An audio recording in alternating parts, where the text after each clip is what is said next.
5:35 on Thursday, June 8th.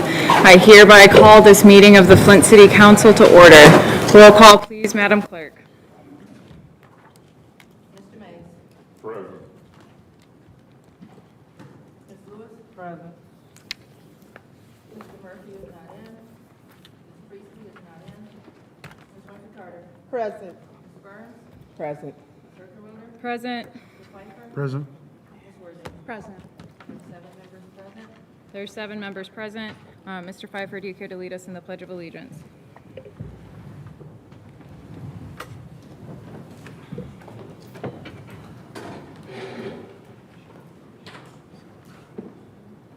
I pledge allegiance to the flag Of the United States of America and to the republic for which it stands, one nation, under God, indivisible, with liberty and justice for all.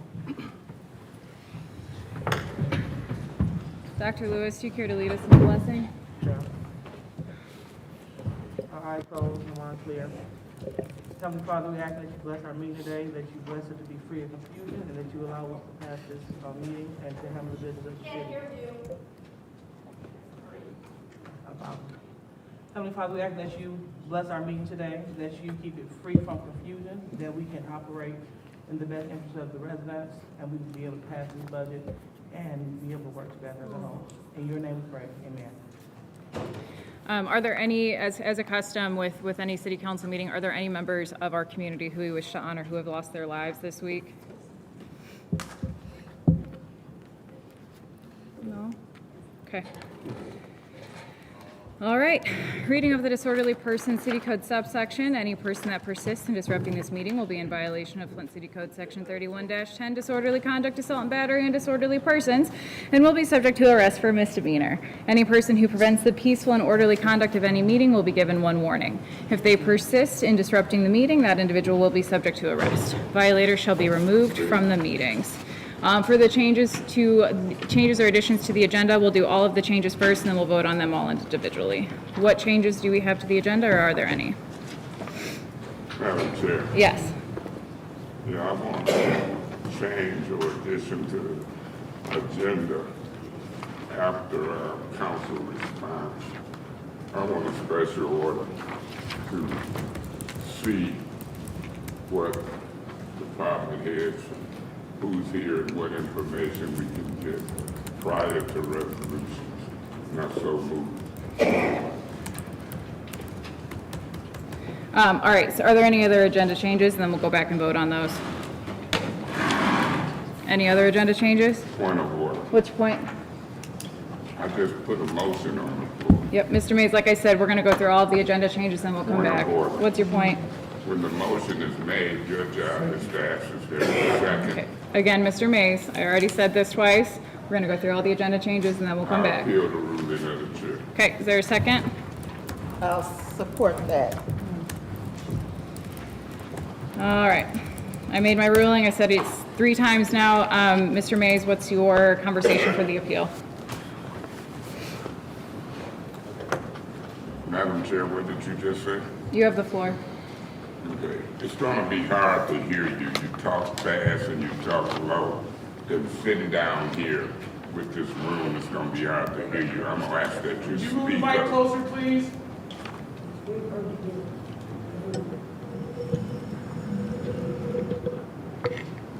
I'm gonna ask that you speak up, so it'll be problematic. When a motion is made, at that point, the chairperson should ask, is there a second? I mean, y'all have had arguments left and right about when motions can be put on the floor. I had the floor, I put the motion. You just can't change the rules on a whim and say, I'll wait. The motion was made right then and there. You should ask if there a second, and we voted up or down. Normally with this crowd, it'll be voted down. I don't have a fantasy about that. But the point is, a motion was made. I don't care what the crew do when they vote with you or against you. But when the motion is made, it's pretty simple. Your job as chair is to ask, is there a second? part of the chairmanships from Liddell Lewis the other day, the media have been discussing it. Y'all get hung up at the beginning of these business meetings on rules that you're trying to make and change, and this is a basic. Point of order. What's your point? Here we go. What's your point? So, is he still within a point of order? What's going on? He's in the appeal. Got you, thank you. Proceed, I'm sorry. You don't tell me to proceed, you're not the chair. Really, Madam Chair, her point of order was improper. Y'all get hung up on that. If she's sitting right here listening and didn't know we was in an appeal and called a point of order is a breach of a rule. There was no rule. She could have did a point of information, but y'all gotta cut that out. Y'all discriminatory and biased in how you, that's not germane. That point of order is not proper. You got your first warning. And you've been the ringleader. And now here she do that, sitting right here, ain't knowing what's going on. And that's the problem. This appeal, I'll be voting yes, because when a motion is made, at that point, you ask, is there a second? You don't deny the motion and we'll do it later. That's absurd. And so whatever the group do, the shady bunch, when they vote on this appeal, we'll see what happens. But I'll be voting yes, and based upon the rules, the only vote is yes. The chair is wrong. Thank you so much. Anyone else in the appeal? Anyone else in the appeal? Final call in the appeal. Shall the ruling of the chair be reversed? Roll call, please, Madam Clerk.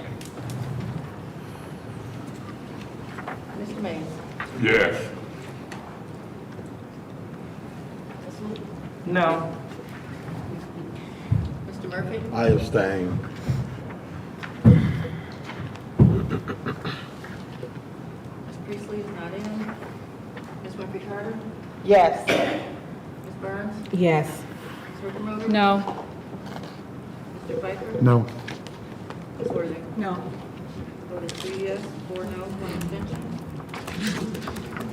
All right, 3 yes, 4 no, 1 abstention. Are there any other requests for changes or additions to the agenda beyond the special order? Madam Chair, Yes, Mr. Mays. what happens next?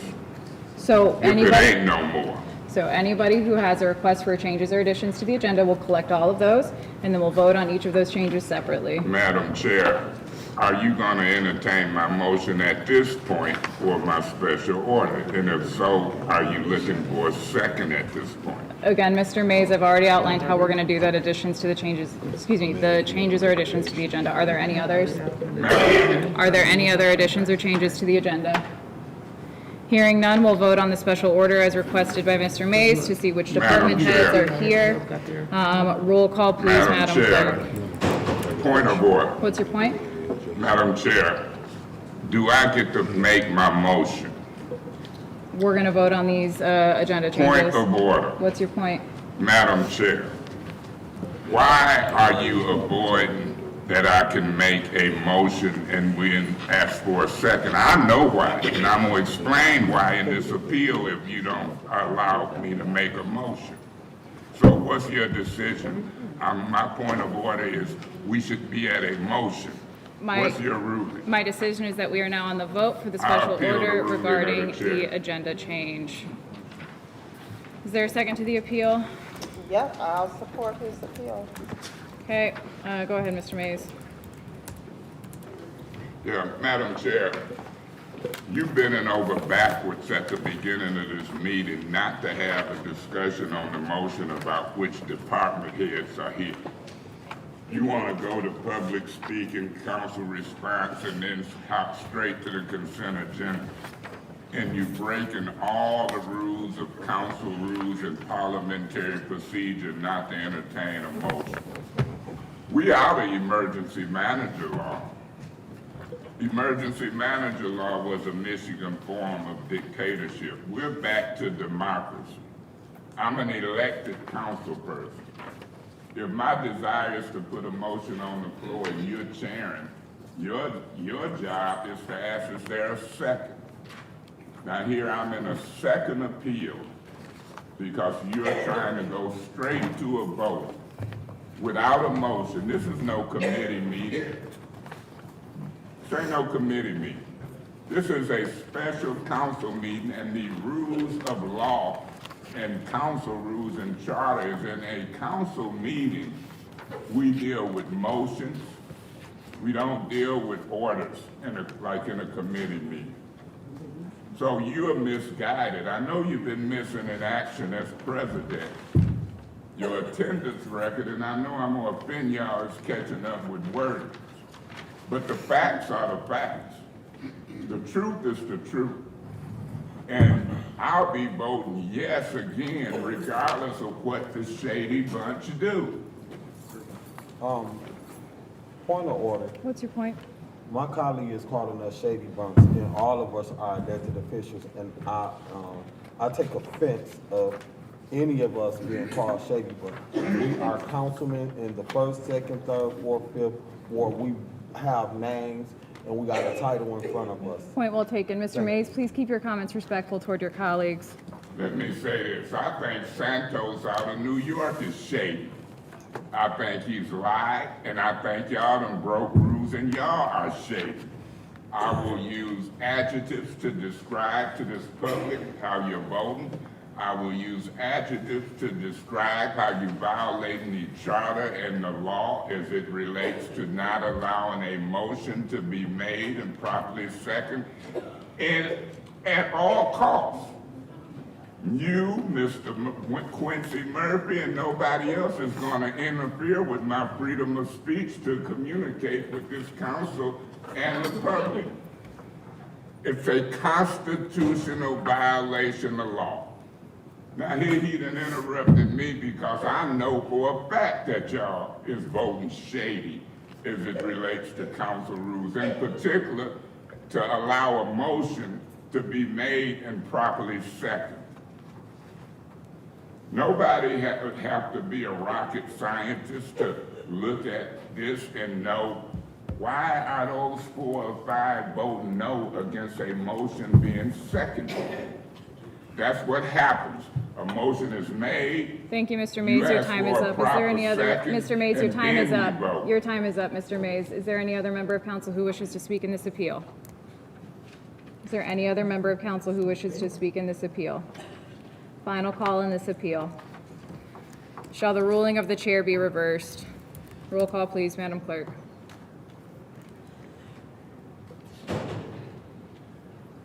Ms. Lewis? No. Mr. Murphy? No. Ms. Priestley? Abstain. Ms. Winfrey Carter? Yes. Ms. Burns? Yes. Ms. Circaro? No. Mr. Pfeiffer? No. Ms. Worthing? No. Mr. Mays? Yes. 3 yes, 5 no, 1 abstention. All right, 3 yes. What was the no? I'm sorry. 5. 5 no, 1 abstention. That brings us to the vote on the agenda change regarding a special order to see which department heads are here. Roll call, please, Madam Clerk. Mr. Murphy? No. Ms. Priestley? No. Ms. Winfrey Carter? Yes. Ms. Burns? Yes. Ms. Circaro? No. Mr. Pfeiffer? No. Ms. Worthing? No. Mr. Mays? Yes. Ms. Lewis? No. So it is 3 yes, 6 no. 3 yes, 6 no. There are no agenda changes. That brings us down to public speaking. Madam Clerk, who is our first public speaker? Oh, she got to run and get the box. Where's the podium? Oh, there it is. It's hidden.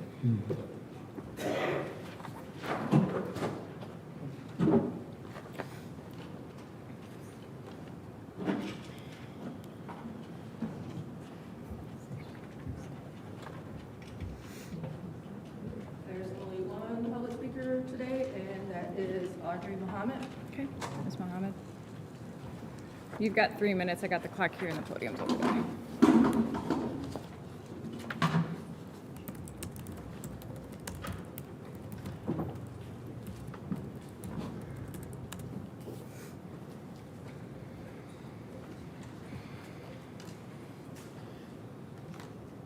You're good. Go ahead. This being a citizen here in the city of Flint, all right? We get this budget taken care of, we start to get ourselves to where we can start getting our funds, getting out to our community. There's a lot of things that need to be done, especially, and I can speak on the north side, because I'm on the north side. So I'm praying that we get some folks in for some things to take place on the north side. I live in the second ward, and in particular in the second ward, I'd like to see some things being taken care of. But I would like to also speak, and I did speak to Davina, but I would like to see that you all try to find some way to put in place someone to pass out masks again in the community. If you all don't know, we have an air quality situation. That's a warning that's out. We've been looking at the news. We see the whole East Coast, especially New York. There's a lot of things that have shut down. I pray we don't get to being where we were at with COVID, waiting until it happens and attack us before we start to be reactive. Let's be proactive. Let's start to moving ourselves out. I've been bothered with the quality of the air for over a week, where it has had me congested.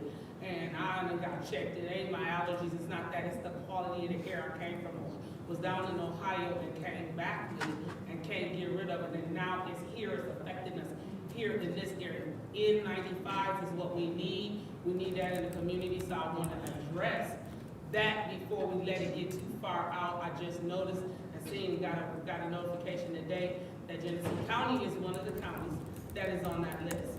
So I text and asked several different businesses and outreach centers, are you all passing out masks? What are we doing? But if you all, as a council, could try to see what it is that we could do, put something in place from City Hall, that should be something that should be definitely directed from right down here. And then you all, we just hope to see that you all can help put that into place. Thank you. Thank you. Madam Clerk, you said there was only one public speaker? Yep. Okay. All right. Is there any council response? Is there any council response? Final call for council response. Yeah, Madam Chair. Go ahead. Yeah, anybody who comes to city council with an issue, we should pay attention to. Sister Audrey Mohammed, I'm digesting what you're saying. I don't know as much about it as what you seem to at this point. I've been listening. I've seen a lot of problems in New York, for example, because of the fires in Canada. But I didn't want you to speak to this council and nobody said anything. I appreciate you being here. I appreciate your public comments. And for the most part, and I say for the most part, because you got some clowns that sometimes come and speak. One of them said she had been drinking with me. I ain't never knew her in my life. That tripped me out. So thank you and all of the responsible residents of the city of Flint that addresses this council. Any other council response? Yes, Madam Chair. Go ahead. Let me take this mask off. Sister Audrey Muhammad, first I would like to say to you, happy birthday. But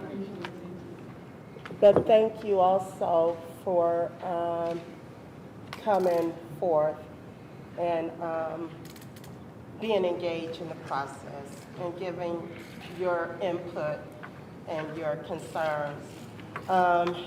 Yes, I think we're gonna be again on the uprise. And I know that we're sitting here really close, and I'm really kind of particularly scared. So I do put on my mask. I try to take it off when I have to speak, but we're really close up here, and you know, and if I have a cold or if my allergies are bothering me, I will wear my mask. I wear my mask at work because I have a policy in my department that you cannot come into my office without a mask on. So I hear what you're saying, and we should continue to be cautious. I think that as a community and, you know, the different stores and everything, we have become lax. And so people should really be on the alert and try to, stay safe, because we could get another uptick. Thank you. Any other council response? Any other council response? Final call, council response. All right, that closes council response and brings us down to consent agenda. The chair will entertain a motion to approve a consent agenda with any separations. So moved. Is there a second? Mr. Pfeiffer? All right, are there any separations? Madam Chair. Yes. Yeah, I'd like to separate 230163, 230164, 230165, 230166, and 230167. All right, so that is the entire agenda, so we don't have to vote on that because they're all going to be separated. The chair will entertain a motion regarding Resolution 230163.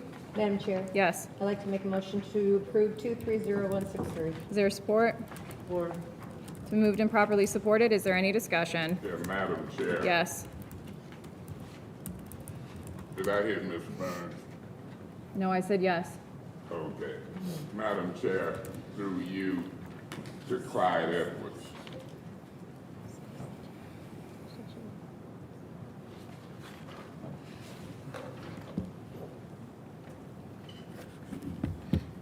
Mr. Edwards, this council, the majority of them, went through painstaking violations of the rule in order to keep me from asking you, other than this 5-minute rule on a motion, how many department heads are here today? Chair, Mr. Mays. We have, of course, again, myself, the city administrator, we have the acting CFO, we have the treasurer, we have the assessor, we have the blight administrator, streets administrator, fleet administrator, and the fire chief. What about street maintenance? Street maintenance, Yeah. that would be, I believe that's the streets administrator. What about the police department? Not present. Do you expect them to be present? That's gonna be a high priority budgetary concern. Do you expect them to be present? Everybody was duly notified about this meeting. Of course, this was. That wasn't my question. My question is, do you expect them to be present? Everybody was duly notified, and this. That's a yes or no. That's my answer. Okay, so we don't know if we'll be able to move forward in the direction of the police department unless they show up. Mr. Edwards, do you believe that this administration has been cooperative as far as having department heads available? Yes. I do not. Then do you believe that this has been... Disagree. Okay, we can respectfully disagree and move on. And do you believe that this council leadership has had enough working sessions with department heads as it relates to this budget? I believe that the council has scheduled and organized budget sessions which they felt would help them make a decision. That wasn't my question. I already have my answer. I just wanted to see if you wanted to respectfully disagree on that one as well. I don't even know what you answered. I heard a lot of rhetoric, but I asked a specific question. Do you believe that this council has scheduled enough working sessions with department heads? I stand by my previous answer. Yeah, I know you do. And this administration has stood by some of the foolishness of this council in a very important budget process. And it has been embarrassing to me for the city. It's embarrassing for me to be a part of it. Through you, Madam Chair, to the city assessor, do you know how much money this millage brings in? Can you tell me? And I'm working against a clock. Let me do this first. I'd like to make a motion to suspend the rules on time so we could get to the bottom of these budget details, and I so move.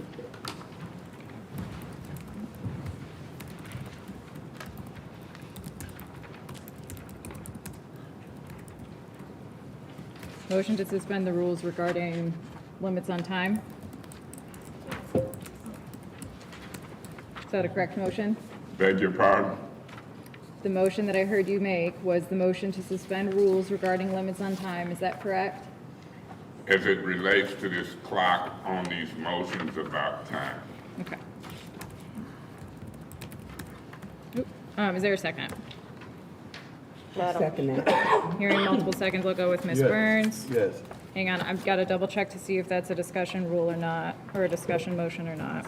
No, motion to extend time. No, it's a motion to suspend debate. Point of information, well, point of order. What's your point? Rule 2.1 says a motion to suspend the rule is not debatable. Okay, so there is no debate, so we'll go straight to the motion we'll go straight into the vote on the motion to suspend the rules regarding the limits on time. Roll call, please, Madam Clerk. Ms. Priestley? No. Dr. Carter? Yes. Ms. Barnes? Yes. No. Mr. Pfeiffer? No. Ms. Worthing? No. Mr. Mays? Yes. Ms. Lewis? No. Mr. Murphy? No.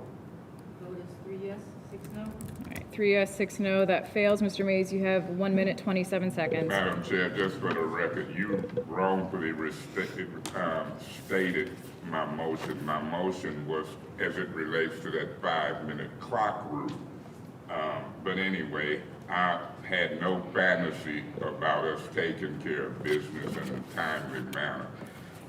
What is the amount of taxes raised, Madam Assessor, as it relates to this particular bill? So I just passed down an estimate sheet of what I'm projecting for the 2023 year to bring in for taxes, which the total for our millage rate should be about a little over $16 million. And it is broken down by all the villages. So Let me do this in 48 seconds. You didn't pass out this to us prior to Monday's meeting, did you? no. And so I just want the record to reflect that these is the type of information, Channel 12 and others, that we need. As far as the mayor saying on y'all station that we were obstructionists, these is his department heads. He's been the obstructionist. And this ain't the only department in area. So I like when the media runs stuff, get both sides. And don't get it from the absentee shady bunch. Sometimes talk to us senior council folks. It's been a variety of obstructions from the administration. Thank you, Madam Assessor. Is there any other discussion? Is there any? Yes, Go Madam ahead. Chair.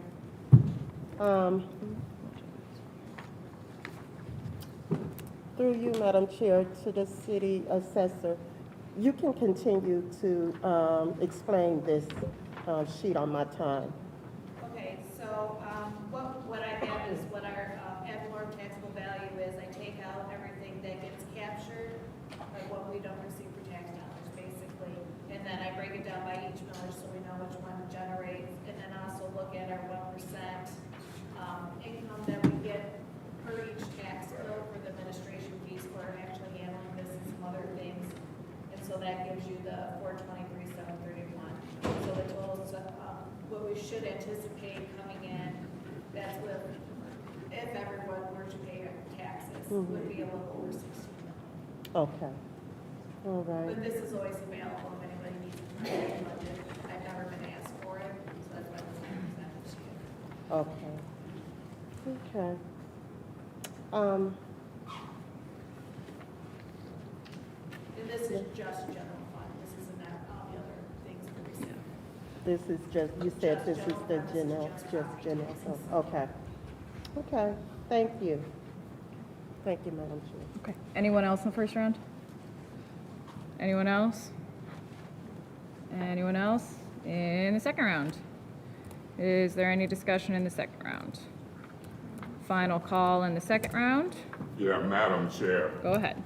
Normally, it's 3 things. You said 3 times before you say final call. So I had to rush to my seat because I know y'all playing these games.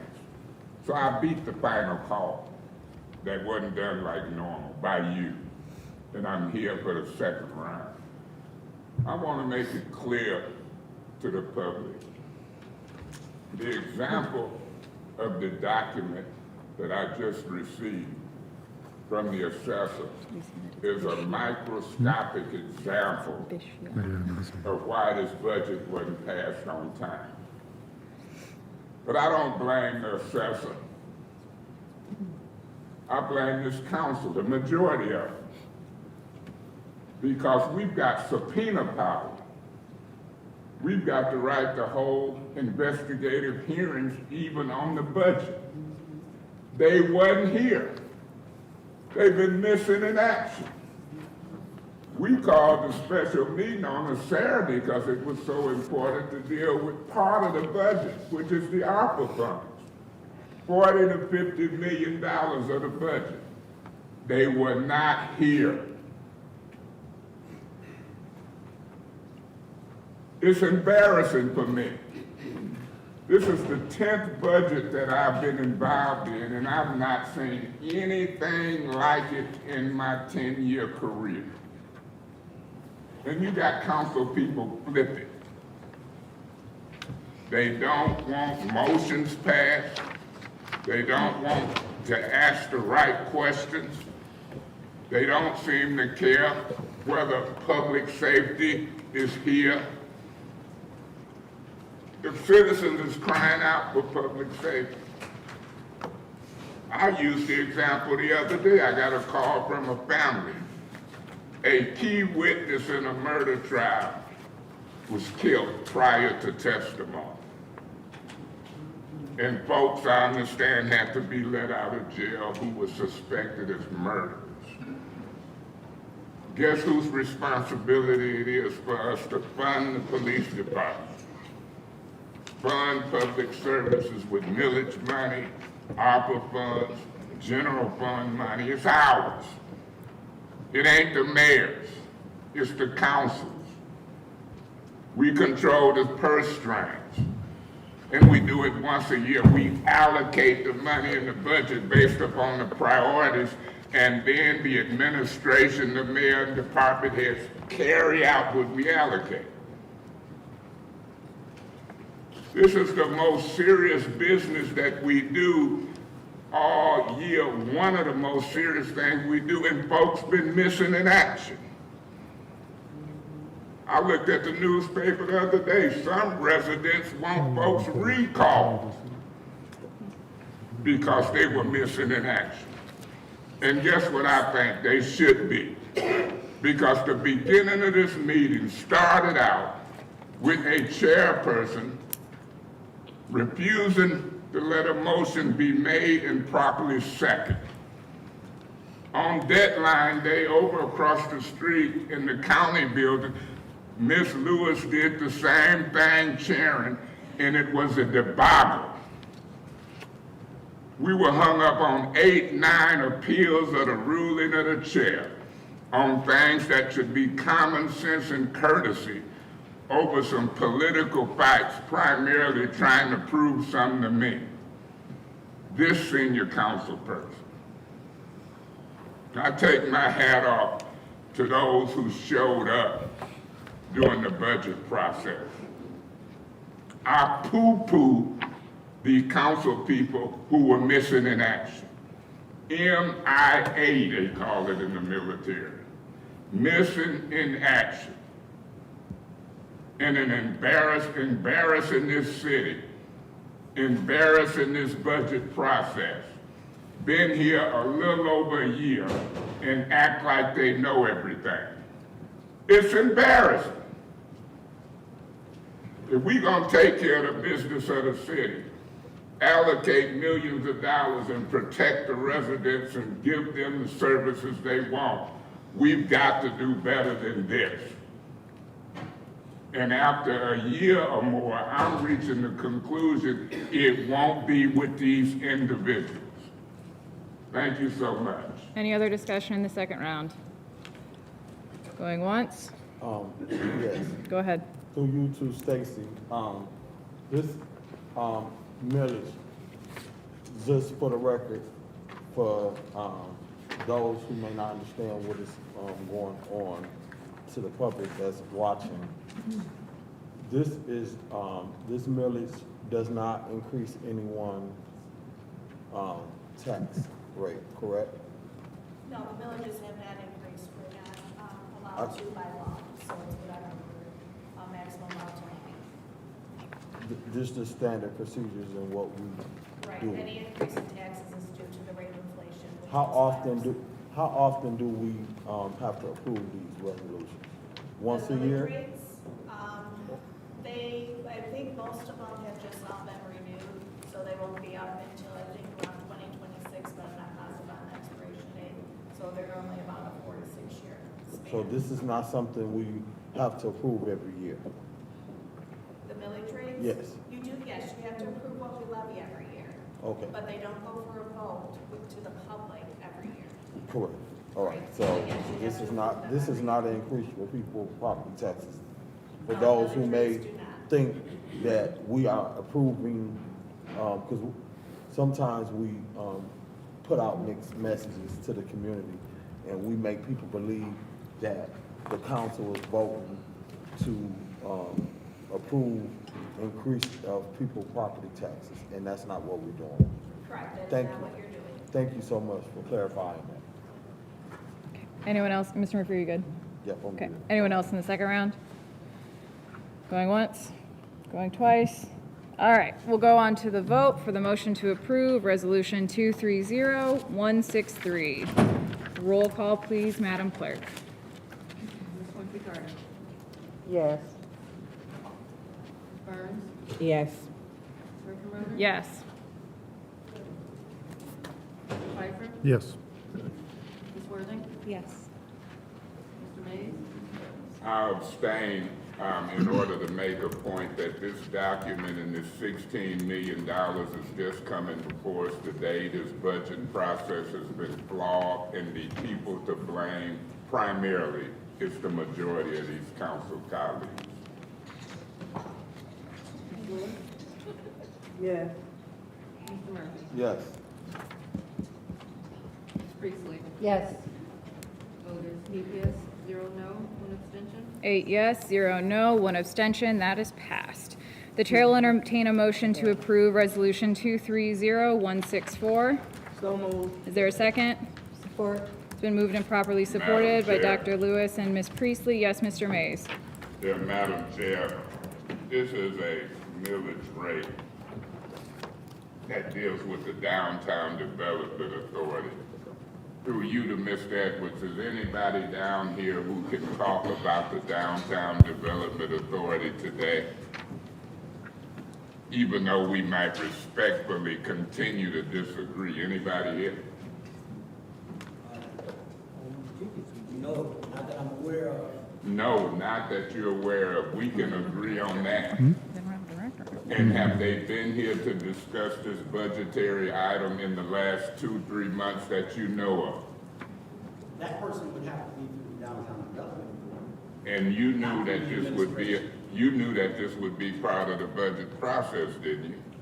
The resolution is typically sent out to council by the administration. And the mayor's office sends it out, That is correct. and you are the city administrator, That is correct. and the mayor was calling this council obstructionist. Have the mayor been an assistant to this? No, he have not, and you have not neither. And y'all done let him sit back and call on Channel 12 folks obstructionists, but in fact, you have a duty and a responsibility to have folks here. And this council has a duty and a responsibility if they don't show up to subpoena them and put them under oath and get financial answers. So the mayor, in my opinion, have not done his job. You think it's funny? I don't think it's funny. Are you speaking to me, sir? Yes, sir. I'm not laughing about anything. Oh, I'm it was just saying something else. There was nothing funny, and there was nothing about my demeanor that was presenting that was being funny. Well, I just happened to notice something, so I could be wrong. But this is a very serious conversation. Very serious. You've got allegations that have made headlines. I guess Mr. Pfeiffer made a point about it, some type of investigation with the DDA and folks using credit cards for personal use. I'm gonna see if Mr. Pfeiffer put a motion on the floor and it's properly seconded in order to have subpoenas and investigations on that. Mr. Edward, who chairs the DDA? I know the answer. You could holler it out without walking. It takes up valuable time. The mayor is the chair. I know who was the chair. And the DDA, like other departments, is in shambles. And even the chairman of the DDA ain't here. If I was the mayor, I would be all here in the budget process. And right now, no police is here, except for them that want to arrest me for exercising my freedom of speech because they asked to by some inexperienced chair people. That's what's been going on this year. That's what's been going on through the 3-month budget process when we should be concentrating on finances and Thank you. Is there any other concentrating on discussion in the limiting my first round? freedom of speech. Mr. Mays, your time is up. Is there any other discussion in the first round? Madam Chair. Yes. So I will not be supporting this, knowing what Mr. Mays kind of highlighted on in my investigation and looking into some financial aspects of the Downtown Development Authority. I believe that the residents should not be taxed for misuse of funds, and until they get their financial. Councilman Pfeiffer in the 8th Ward, I will not be supporting this. First of all, we have not received a budget or anything. And there's some things going on with the DDA, and I'm like Councilman Pfeiffer. The residents shouldn't have to pay a millage as far as the DDA. And this council, we have nothing. No one has come forth to talk to us about it, nothing. So I'll be voting no. Anyone else in the first round? Yes. Hearing multiple, I heard Mr. Murphy and then Ms. Worthing. You can go to one. Okay, Ms. Worthing and then Mr. Murphy. Who can speak to this? Anyone from administration? Point of order. What's your point? Could Ms. Worthing speak up as loud as she do when she's standing up over Ms. Burns? Because I can't hear her in that low tone. I know I've Okay, heard her Mr. speak Mays. louder than that. All colleagues, please remember to remain respectful, and also please remember to project given the acoustics of the room. I believe Jane was standing up to answer your question. Point of order. What's your point? I haven't heard her question. She asked if there was anyone in the room who was Beg your able to pardon? speak to this. Say what? She asked if We there was. can't hear you. We can't even hear you. We can't hear you. She asked if there was anyone in the room. She asked. It's only for the audio. It's not for. She asked if there was anyone in the room to be able to speak to the DDA budget. Jane? All I want to address is I have been asked more than once, does the DDA have a city issue? Thank you, Paul. I've been asked several times, does the DDA have a city-provided credit card? They do not. They do not have one of our P cards. I can't speak to the past. I can speak to currently. They do not have a P card. Ms. Worthing, you still have the floor. Were you coming up to say anything? I can. Okay. So with the DDA millage, that is actually only levied on the commercial properties in the DDA area. So not all, the residents are not paying that millage rate, only the businesses and everything in the DDA. So just to clarify what you just said, residents are not paying this, it's the businesses. It's all the businesses within the DDA area that pay that. Okay. As far as the DDA director, I haven't seen any evidence of any misuse of funds. It's not been provided to me. And I think it's not a good thing to, state that things have been done wrong and then not provide the proof, because as of right now, I don't have it. So that to me is a moot point. The residents aren't taxed with this, so I'll be voting yes. However, I think we are all in agreement that the DDA, it needs help, and I think it starts with the board. The board is not willing to change, not willing to work with our DDA directors. I would like to see some change there. But in the meantime, we are obligated to do this, unfortunately.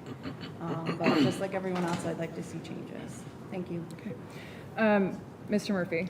Yes, through you to Stacy, how critical is us approving this, millage for the, DDA? What if we postpone this particular resolution? We need to, if you want to approve it, we need to do something by the end of June in order to levy it on the summer tax bills for the DDA for their budget.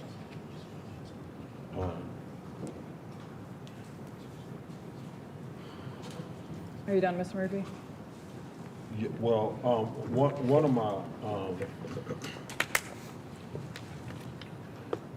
one of my biggest concerns with the DDA, and I know they get diversified funding, like county millages, the local DDAs get a portion of.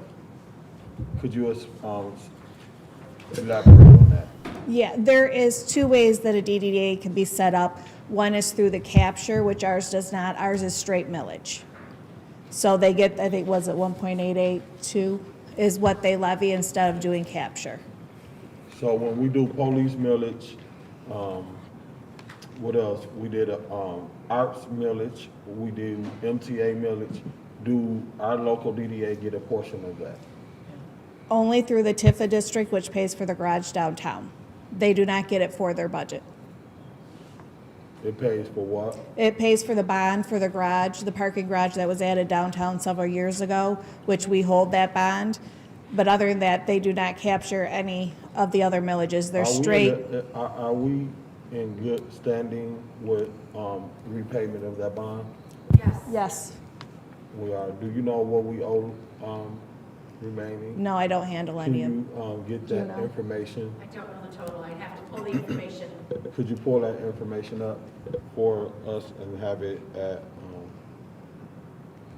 our next council meeting by Monday? Also, in addition, what really concerns me with the DDA is the parking meters. We've been dealing with that since they installed the parking meters. There are several residents that have got multiple tickets dealing with those meters. And it's almost seemed like it's an attempt to pimp the folks that come and utilize the services downtown by making us have to use some faulty parking meters that is dysfunctional, in my opinion. If my vote could be a protest to protest the lack of the leadership not addressing, figuring out why those parking meters are so dysfunctional and why we have not did anything to replace them, I will vote no on this millage, just for that simple reason. And I'm not sure how many residents out there have several tickets, including me, that came from those meters when we have tried to put chain in the meters and it spit it back out or stuck or whatever. And I know I'm not the only one. And if I'm trying to get to the courthouse or wherever I'm trying to get to in a timely manner, now I have to make a decision. Do I deal with this Ragley meter, or do I go in and continue the business that I came downtown to do?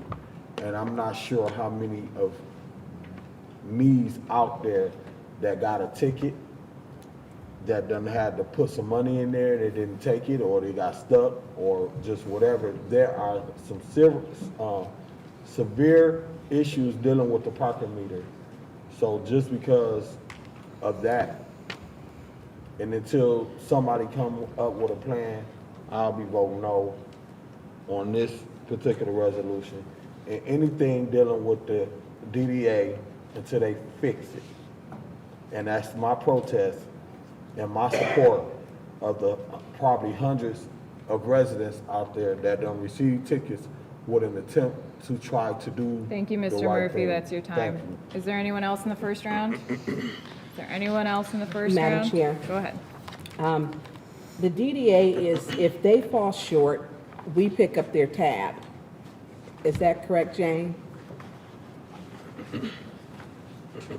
If you're speaking in regards to the parking deck, Everything. Anything from the DDA, that would include only for the parking deck, I believe. the parking deck, so we don't absorb if, let's say, the credit card bill, the education bill, anything that they fall short of. We don't absorb that from our general fund? I did not, when I did the investigation on your email that you were Mm-hmm. questioning, I did not. All I saw was the parking deck. Okay, parking deck. So if they have a deficit, who picks it up? I do not know. I was told we pick it up. I believe that is not true. Who pays for it? We ultimately, They have their own credit cards, so it's not just that. If they have a deficit budget, it has been in the past, they said we absorb it into our general fund. I've not seen that. The little bit I've been looking, I'm happy Again, to that's- maybe try that to was look the- into it yeah. more for you. Yeah, and that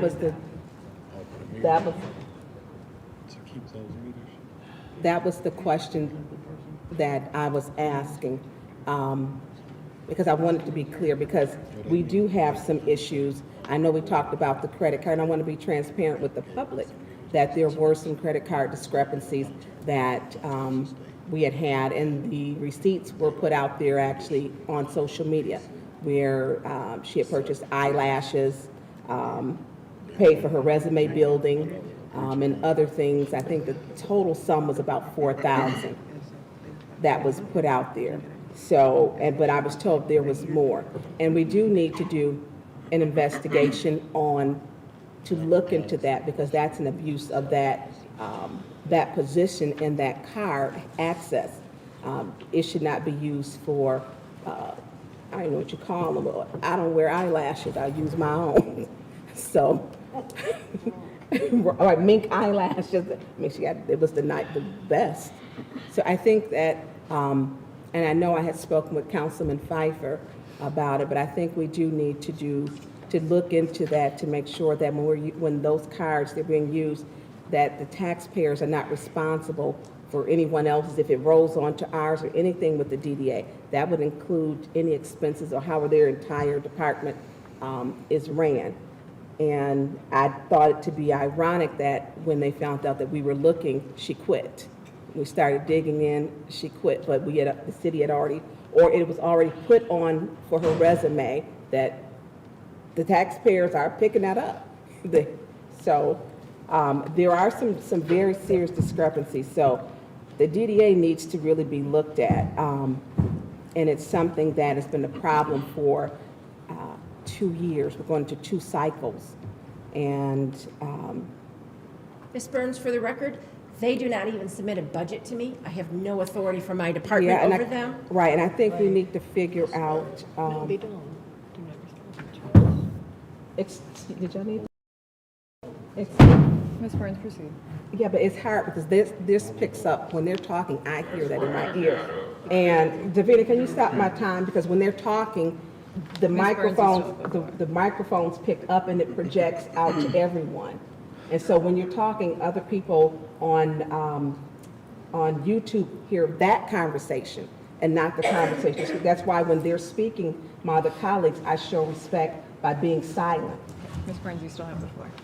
So, Jane, Yes, ma'am. if we could take a look, so we have some clarity, so I think now you get like the kind of like the gist of like what I was asking. But I do think that we need to take a look and we need to find out for sure, because I was told we took in, I think their deficit last year. Were you able to find anything about that? I did send you an email with the answer. Yeah. So I'll reiterate. Yeah, So- if you, my laptop is dead. Last year, they pay roughly in June or July. They Right. have not paid yet for this year. Last year, they paid principal and interest in full that was required of them for the parking deck. I do believe there were previous years they were short. Right. And the city did forgive it, because when we do our audits, and I called our auditor to ask, Jason from Raymond, their books on the parking deck have to balance to our books. Right. For the audit. Now, I don't remember if Raymond actually does an audit on them. I don't know. I can find out. Yeah, and that's, I just But want to. I don't think I have the authority to investigate them. You guys probably do? No? And we Okay. have a problem with those parking meters. I mean, someone said they got a ticket and they were home. So, that it has saved their license plate. And I know we have another year left on those parking meters. So, I know that we do absorb anything, and it has been in the past, but I'll wait for That's your time, Ms. the Burns. clarity. Is there any other discussion in the Madam first round? Chair? Yes, Ms. Priestley. I found a link that I don't understand, and I sent it to Attorney Gurley. So what I would like to do is I'd like to make a motion to table this millage till just before the adoption of the budget,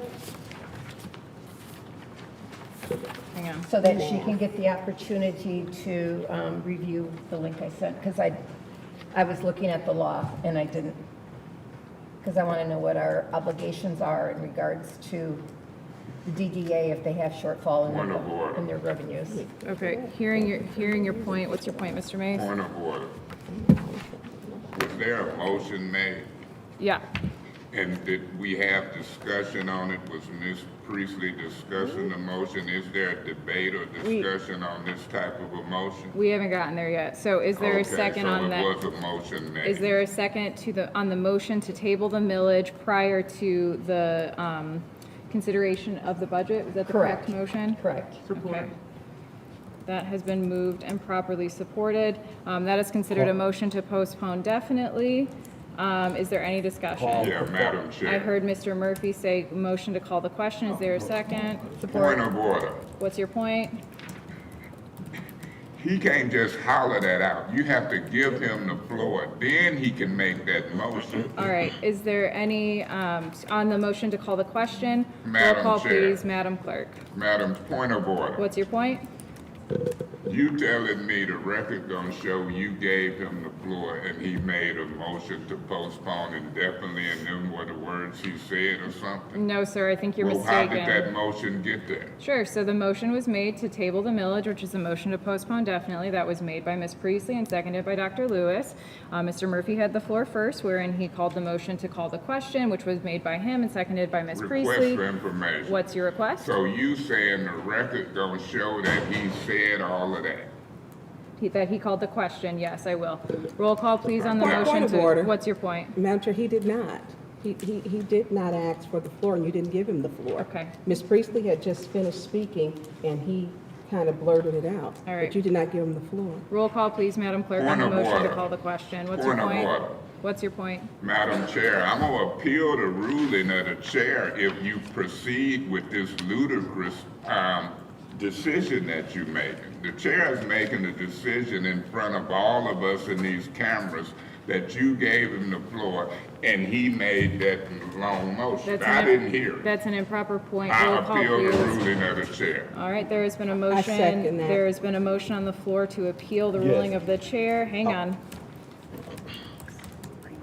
That was seconded by you, Ms. Burns? Yeah, Madam Is Chair. that seconded by you? You hear everything else. I'm going to ignore that. I heard Mr. Murphy first. Now, point of order. The rules tell you You're who you correct. go to first. You're correct. Mr. Murphy will go after Mr. Mays. Miss Herkenroder, you've been missing in action. Y'all made these rules. I had to learn them through trial and error. I know I'm right. You trying your best to get around me as it relates to a motion being made and properly second. You trying your best to prove to this public and these cameras that you giving folks the flow to get around me, to keep from discussion, and it's recorded. Ms. Herkenroth, this reminds me of your testimony under oath that you didn't excuse me from a meeting and criminalize my legal activity. Here I'm sitting on probation for 6 months because you lied with your hand up under oath that you didn't excuse me, and the video showed differently. Thank God for video. That's like them police cases. Over and over, you being videoed and you ain't being honest. And you causing a problem in these meetings. I seen Channel 12 talking about what problems we had with appeals and procedures in order to try to get the budget done. We had that with Liddell Lewis the other day. Now here we are having it with you today.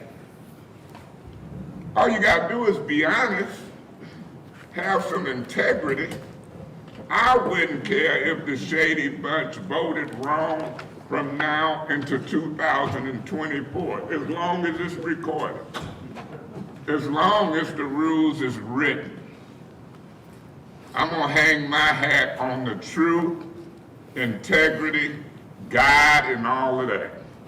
I'm gonna let y'all hang y'all hat on devilishness, being devilish, voting against the rules, the written rules, lying. I'm gonna let y'all hang y'all hat on that. Because I done lived to be 64 years old and I ain't never seen a lie outwalk the truth. Ain't seen it yet. Might last for a minute, but it don't last long. Ms. Herkenroth, I never knew you were so deceitful and dishonest. I'm gonna be voting yes to reverse your ruling that you gave him the floor, that he made that motion that you trying to put in his mouth. That's ridiculous. You heard me ask for the floor. You heard him ask for the floor. You could have gave it to him. But don't get an inkling what he finna do to keep us from having discussion and say you did what you didn't do. Ms. Burns sitting right there by you.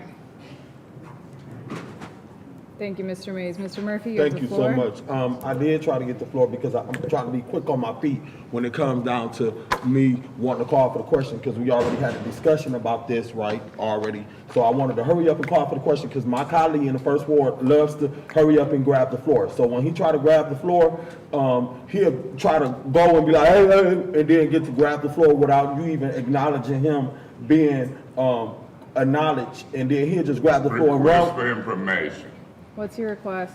Do I say, or do I say Madam Chair? That's an improper point. Thank you so Proceed. much. As I continue my thought, he'll try to grab the floor real quick. So I said, let me try to grab the floor real quick so I could be quick on my feet, just like he tried to be quick on his feet, so I could call for the question, because we done discussed this. My attempt was to call for the question, what you acknowledge when I try to hurry up and grab the floor, because I know what he's doing. So I got to beat him to the punch to call for the question in order to have us vote on, do we want to postpone this? We already know what we want to do. We want to discuss this later. My colleague put a motion on the floor to postpone this until we get to the approval of the budget. So I hurried up and tried to get the floor to call for the question. He hurried up and tried to get the floor, but I was quicker than him, so you acknowledged me first. So when you heard that I called for the question, then you went on and acknowledged me first. You could acknowledge him, but you acknowledged me because I was trying to call for the question. I already know what he's trying to do. So I hurried up and tried to beat him to the punch to call for the question so that we can vote. Do we want to continue to discuss this? Because had I not called for the question, we'd have been into a discussion, and we got a lot of other agenda stuff that we're trying to get done, and some of us is trying What's your to. request? Did you call for the question before she acknowledged you? It's an improper point, proceed. Thank you so much. So, like my colleague like to use the point, request for information and a point of order to gain the floor, to take the floor to whatever. But anyways, my attempt was to, gain the floor prior to my colleagues, hurrying up trying to gain the floor. Cause you know, he'll speak and then he won't even allow you to acknowledge him first. He'll speak, you just get to running off. He don't even wait. That's just, he roll like that. So he'll just grab, get to speaking. He don't wait for nobody to acknowledge him first. He'll get the floor and just get to running with it. So I hurried up and tried to get the floor before him. So because I was quicker than him, now he got a problem with it. And then I called for the question so we could vote on this so that we can move on. Because some of us want to get the business of the city of Flint done. And we ain't interested in leaving and breaking quorum. We want to come here and get the business done and move on so we can go home and take care of the business of the city of Flint. We were supposed to pass this budget on Monday. We came to this special meeting to pass the budget, and that's what I'm here to do. So I called for the question so we can vote and keep on moving on. Thank you, Mr. Murphy. Any other discussion in the appeal? Madam Chair, Go ahead. I don't know who "we" is because I wasn't conferred with. And I would like, as I give the respect to each person to ask a question, I would ask that my colleagues give me the same. I'm not in no rush to get to the finish line. We've got the needed people who are here. The majority, Mr. Edwards, did have them here. So I'm not in no rush. So it's not a "we." It's not a "we." And that stuff, we got to stop all of this. We got to stop. We couldn't have passed that budget on Monday. It just wasn't going to happen because there were questions and things that needed to be answered. We did talk with the administration and ask them to have some of the key people here. And we do have Stacy here, our tax assessor, to answer some of those questions. And I appreciate having her here for that. But all this animosity takes over, we still have to do the business. Councilman Murphy did not ask for the floor. He simply did not. Now, I know there's the group that you guys are in, but you made the rules and you are the chair, you're the president of the council. You need to chair properly, fairly, and according to the rules. He didn't get a chance to ask. Not that he would have, it may have went to another discussion, but he didn't do it. So then it presents itself as to say that he did it is not truthful. He didn't ask. He didn't. And he's trying to beat him and he's trying to beat him. This is the budget. All the beat stuff, getting in and out because everybody in the rush. If you were in so much of a rush for council, then people shouldn't have ran. Because it's the budget time. We do it once a year. And it takes time. Everything here is like lickety split. We got to get in and get out and got to get done. And no. I like to read stuff. I like to have an understanding. And if the department heads, when you ask them questions, like me speaking with Jane, even though I sent an email, you still need to talk to people to get a further understanding. That's been the normal process for forever, except for the past 2 years. I'm not getting ready to rush to do something when I know we got issues with the DDA, problems that are there that I think we should do a hearing to find out what's going on down there, how it's being ran. Are we absorbing their balances? We got questions about other departments, contracts for the economic development chair. How are we going to fund 2 deputies? What's in the WIN funds? What's the balance in the ARPA funds? How are you going to rush through all of that when insolvency is very real? We cannot. We had last year a $426 million deficit budget. And we thought we were getting a bailout, and guess what? We didn't get it. It was just applied for last Friday, and we thought it was in the city coffers. How do you rush through that when retirees may not be getting their money? I'm not going to be the one to tell them you're not getting your retirement check. And I want to rush through it and be lickety-split and be really quick. No.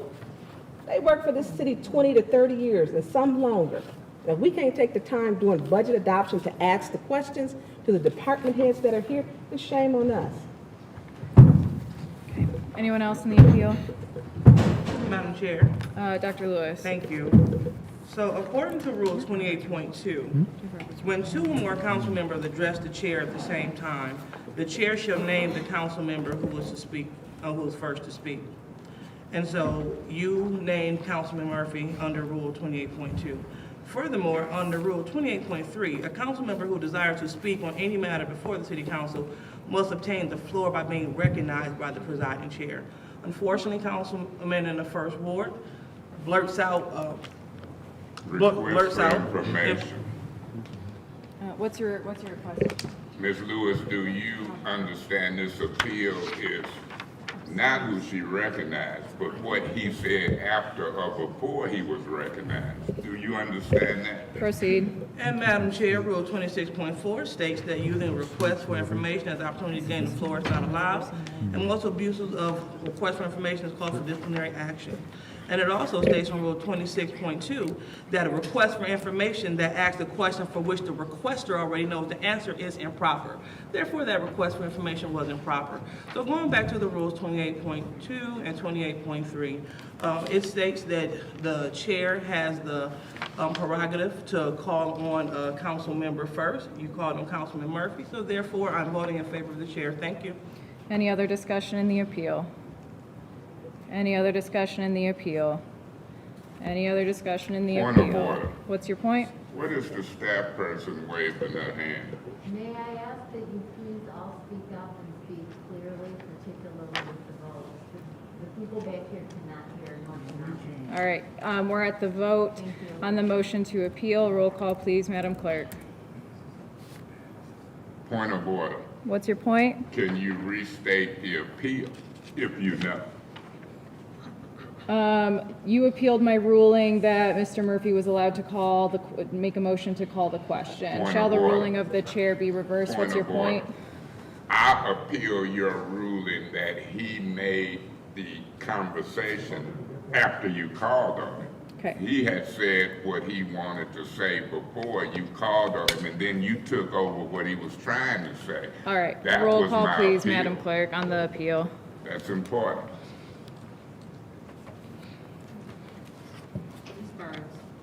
Yes. No? No. No. Yes. No. No. No. Yes. All right, 3 yes, 6 no, that fails. So we're now on the vote to call the question. Roll call, please, Madam Clerk. Yes. Yes. Yes. No. Yes. Yes. Yes. No. No. All right, 6 yes, 3 no, that passes. So now we will vote on the motion to table the millage until consideration prior to the budget. Roll call, please, Madam Clerk. Yes. Yes. I abstain so I can state on the record that this is like a kangaroo court. Folks vote against the rules, don't follow the rules. So for those reasons, I abstain because it really doesn't matter. Remember, they say it really doesn't matter anymore. Yes. Yes. Yes. No. Yes. Yes.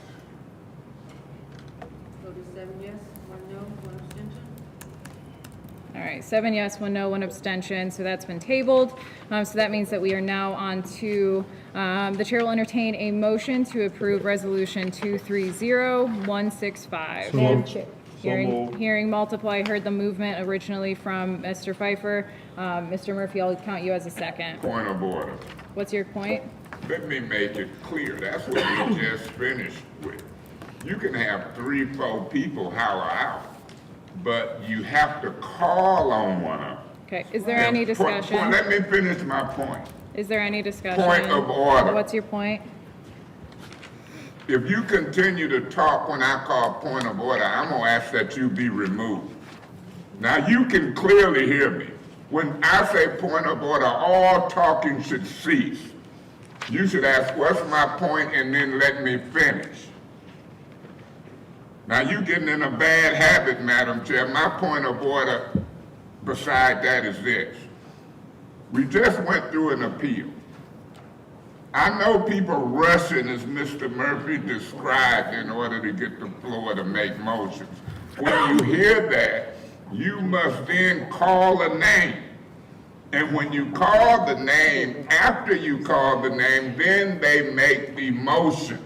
Okay. You repeat the motion after it's been made, and then you ask for a second. All right. Is there any other is there any discussion Point of on this order. motion? What's your point? Are you gonna do that? Is there any I discussion? appeal the ruling of the chair. The ruling was to open discussion. I heard Ms. No, Priestley. the appeal is that you're not doing it properly. Okay, Ms. That's Priestley. why you're turning red. Ms. Priestley, you have the floor. Madam Chair. Point of order. What's your point? When I appeal the ruling of the chair, your job is to ask, is there a second? Not turn red and go to the next person. What is your appeal, Mr. Mays? That you are not calling on the persons to make the motions. Folks just hollering Is there a out and second you to that acting like appeal? that's proper. Is there a second to that appeal? Yes, I'll support that appeal. All right. Mr. Mays. Yeah, Madam Chair, I don't know what you're doing on that computer, but I'm telling you, it might be a distraction. You're not a professional chair where you can multitask. I've seen the clock run out and you down on that computer. Now I'm looking at you chair a meeting and you messing it up. You turning red as a beet when I make these appeals and challenge you. That's one thing about certain folks. You can see when they uncomfortable. Our skin sometimes don't allow it. I'm very uncomfortable. I'd be red as a beet if my skin allowed it. You red as a beet over there. And you being upheld by some enablers. We're gonna continue to have confusion if 3 or 4 of your cronies or colleagues holler out and you act like a motion's been properly made and second and then just start lining it up. We just finished an appeal. Ms. Lewis just read, when there, council rules such, when there's more than one, then the chair can pick which one. You ain't picking them. Your job is to call on. Their job is to understand they can't make a motion until they've been recognized. You can laugh and talk to Piper all you want. You can't make a motion till you be recognized. If that's how y'all gonna play the game, I'm gonna just start hollering out motions first. Unrecognized, and it's a legitimate motion. That ain't how the game works. It's very important for you to recognize them, and then they can make the motion. And then after you repeat the motion, you ask, is there a second? The game y'all playing ain't real. And I think you know it, that's why you turning red as a beet. And if it ain't for Miss Winfrey Carter and Miss Burns, you getting away with it. The whole crowd. That's why we say the shady bunch. Y'all playing dumb and we ain't dumb. We ain't sitting up here dumb as black folks, senior council people. Just do it right. Just follow the rules. Then you won't have to turn red as a beet. I'll be voting yes to reverse your kangaroo court motions and rulings. Is there any other discussion in the appeal? Is there any other discussion in the appeal? Is there any other discussion in the appeal? Yes. Go ahead. Thank you so much. Again, here we are again. We are attempting, and to the public who is watching and listening, and for those who have came here today with the attempt to want to see the business get done, we put a motion on the floor to do resolution 230165, assessment of streetlight costs for the fiscal year 2024. The motion was put on the floor, it was second.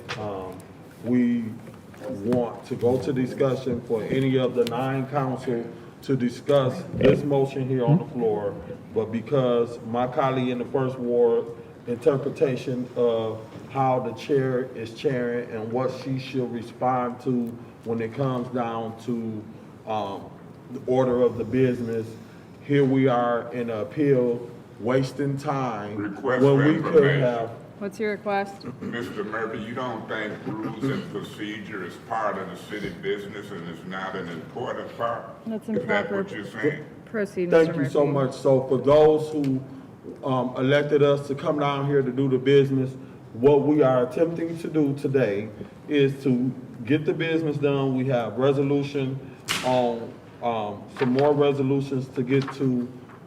We want to discuss it.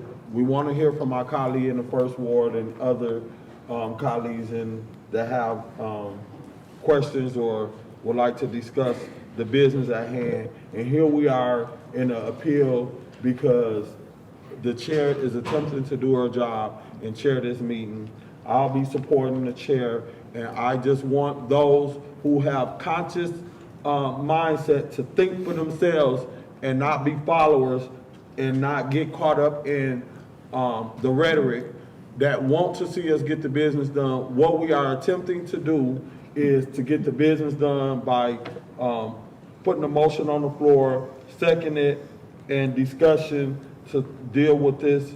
And because my colleague feel the order of business is not specifically how he feel it should be flowing, we in the appeal. So after this appeal is over with and we get done, hopefully we'll be able to move forward to get the business done, because some of us come down here with an attempt to get the business done, and that's what we'll do because that's what we are elected to do. And I'm gonna do the best I can as a third ward city councilman to deal with this resolution, dealing with the assessment, street lighting costs, and I wanna hear from my colleagues on any concerns that they have. And I look forward to listening to you guys' discussion. But all of these appeals and going back and forth with the chair, because the way they chairing ain't how you may want them to chair, got us here in the appeal. So I will be supporting the chair. Anyone else in the appeal? Madam Chair. Go ahead. Thank you, Madam Chair. And that's how you get the chair's attention. Councilman Murphy, are you insinuating that the public cannot think for themselves? You made a comment. Now, this is how it's done. Madam Chair, it's very important that you ask, if someone says, Madam Chair, it's very important that that process takes place because the clerk is taking minutes on our council meetings. If people continue to blurt out, and then you take whoever blurts out and says, okay, can I have a second? She doesn't know who made the motion. So it's very important for us as a council to get the attention of the chair. Okay? And then the chair responds by calling that council member's name, and then and that council member then goes and says what it is that what they need. Okay? I don't even understand why this is so hard. This is crazy. How come you can't follow the rules? And it simply says it here in the rule. A council member who desires to speak on any matter before the city council must obtain the floor by being recognized by the presiding chair. It says it. I don't even know why we can't follow that. And why is it so hard to get the chair's attention. Be recognized by the chair before you start blurting stuff out. That's all I have to say. I'll be voting yes. Is there anyone, oops, sorry. Go ahead. I thought you were. I'm done. Okay. Is there anyone else in the appeal? Madam Chair, Go ahead. I agree with my colleague, Ms. Winfrey Carter, in the Fifth Ward, because it's a rule. This council spent a lot of time going over the rules, but y'all don't follow these rules. You selectively use them at your discretion. The clerk is the official record keeper of the city, and if you're blurting out, and there is certain privileges that you'll give, and you don't see it or either you don't care, you have to stop that. You are the chair, you are the president of this council. It is probably going to be an issue with you and Councilman Mays forever. It just probably is. And so figuring out how to work through that, I have appealed to you, and I sent your email January 23rd. You still haven't responded. It's the role of the chair to make sure the flow of the meeting goes and to bring this council together. You have refused to even meet with me. And one of the things I wanted to talk with you about was how can we work together as a group? We're now in June, going into July. You're the president of the council. You're lacking leadership, and you're being partial. You don't have the ability, should I say, to be impartial. And you do it all the time. And it's a problem. Our council falls into different groups. And it is, as Councilman Murphy has stated when he said we're very separate. And it shows. And it's not a good look. It's just not. And it's not fair with a lot of things. And the rules are there for a reason. Spent a lot of time on the rules. This council wanted to make sure the rules were in place. You want to change the rules. The rules were changed. They were changed, and you don't always follow them. You don't. It's just or the charter. It's selectively followed too. So I mean, we have to do better. I appreciate you, Councilwoman Winfrey Carter, for stating that, because that's the same thing I was going to say. And it does state at Rule 28.3 that any council member must gain the attention of the chair, and it is addressed properly with calling you because you are the chair, Madam Chair, or when Mr. Pfeiffer was chairing yesterday, it's Mr. Chair. So to show that respect, and that's what we need to continuously do, not selectively when we want to, so that our city clerk can actually keep track of everything the way that she needs to, because she has to do her minutes have to be exact. So it's a purpose for it, and we shouldn't scream. Now, everybody want to get out of here and go home, and nobody wants to be here, but we're here. So if we can finish the rest of this meeting with chairing fairly and respectfully to each other, and it may be hard because of the tone that is used, and I completely get it, but that goes both ways. Thank you. Anyone else in the appeal? Anyone else in the appeal? I will take this time to read Rule 12.1 into the record under the heading of support for motions. No motion may be considered or debated unless it has been seconded by at least one other council member and has not been properly stated by the chair. The chair does not have to recognize a member before that member may second a motion. Shall the ruling of the chair be reversed? Roll call, please, Madam Clerk.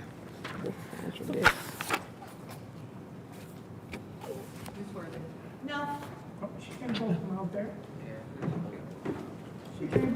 No.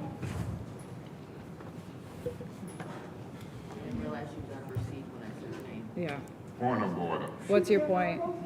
Let's make it clear that if a member is not in their seat, then you can't vote, and we should be on to the next member. I mean, if that's how we gonna play the game, I want it played equally. When y'all see me walking, I wanna vote, but the rule is clear. If you ain't in your Point well taken, Mr. Mays. What's your point, Ms. Worthing? I was just going to say he was given a speech for a point of order. It Okay. just needs to state what rule's been broken. So everyone's clear, our clerk said that she did not realize that Ms. Worthing was out of her seat. We're going to make sure, because Ms. Worthing was not in her seat, who's the next member? Madam Clerk? Mr. Mays. Yes. Ms. Lewis. No. Mr. Murphy. No. Priestley. No. Ms. Winfrey Carter. Yes. Burns. Yes. No. No.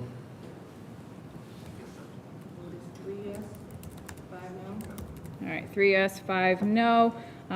Ms. Priestley, you had the floor on the motion to approve Resolution 230165. Yes, this is for street lighting costs for the fiscal year 2024. Through you, Madam Chair, to Mr. Edwards, or whoever is responsible for street lighting. Is that Mr. McGaha or Mr. Edwards? Is that you, Mr. McGaha? Okay. Maybe Mr. Edwards then, please. Point of order, Madam Chair. What's your point? While he's walking and the time is going, I'd like to have the floor next if I may. Okay, that's an improper point. Miss Priestley. Okay, thank you.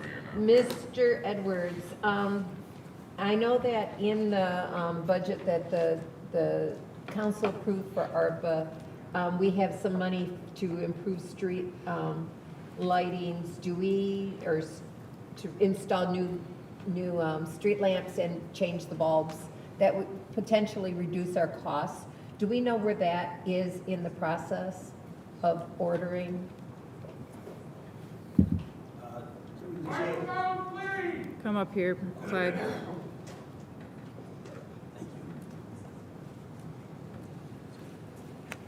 Through the chair to Councilwoman Priestley, I believe those dollars were for the decorative lighting. This resolution pertains to monies that are used to work with consumers for citywide streetlights. That's what I understood that we had in the budget was for city-wide streetlights, to add additional lights. That was my understanding from when we proposed, at my first meeting with Mr. Whittigan and Yolati. And so I was just wondering, because I know that we do have to pay for these lights. This is the exact same cost that we have this year, or that was on our tax bill last year. And what I want to find out is in the future, because I know that we have not installed any new street lights. Are they going to be installed? I mean, they were put in the budget, and that was Dr. Lewis's and my intent was to have, and my understanding was that these would be adding new streetlights, particularly in the first and second and third wards where there is a lot of dumping to help decrease that.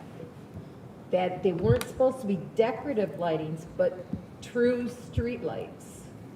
And so, because we're changing light bulbs to LED, that would reduce our costs. So that was my question, were those costs going to be reduced this year because we're going to add those streetlights for this year? Or are we going to have to look at doing it in the next fiscal year? I mean, the money was allocated there. Again, Councilwoman Priestley, that probably would require some additional review because, Okay. yeah, that was not the understanding I had.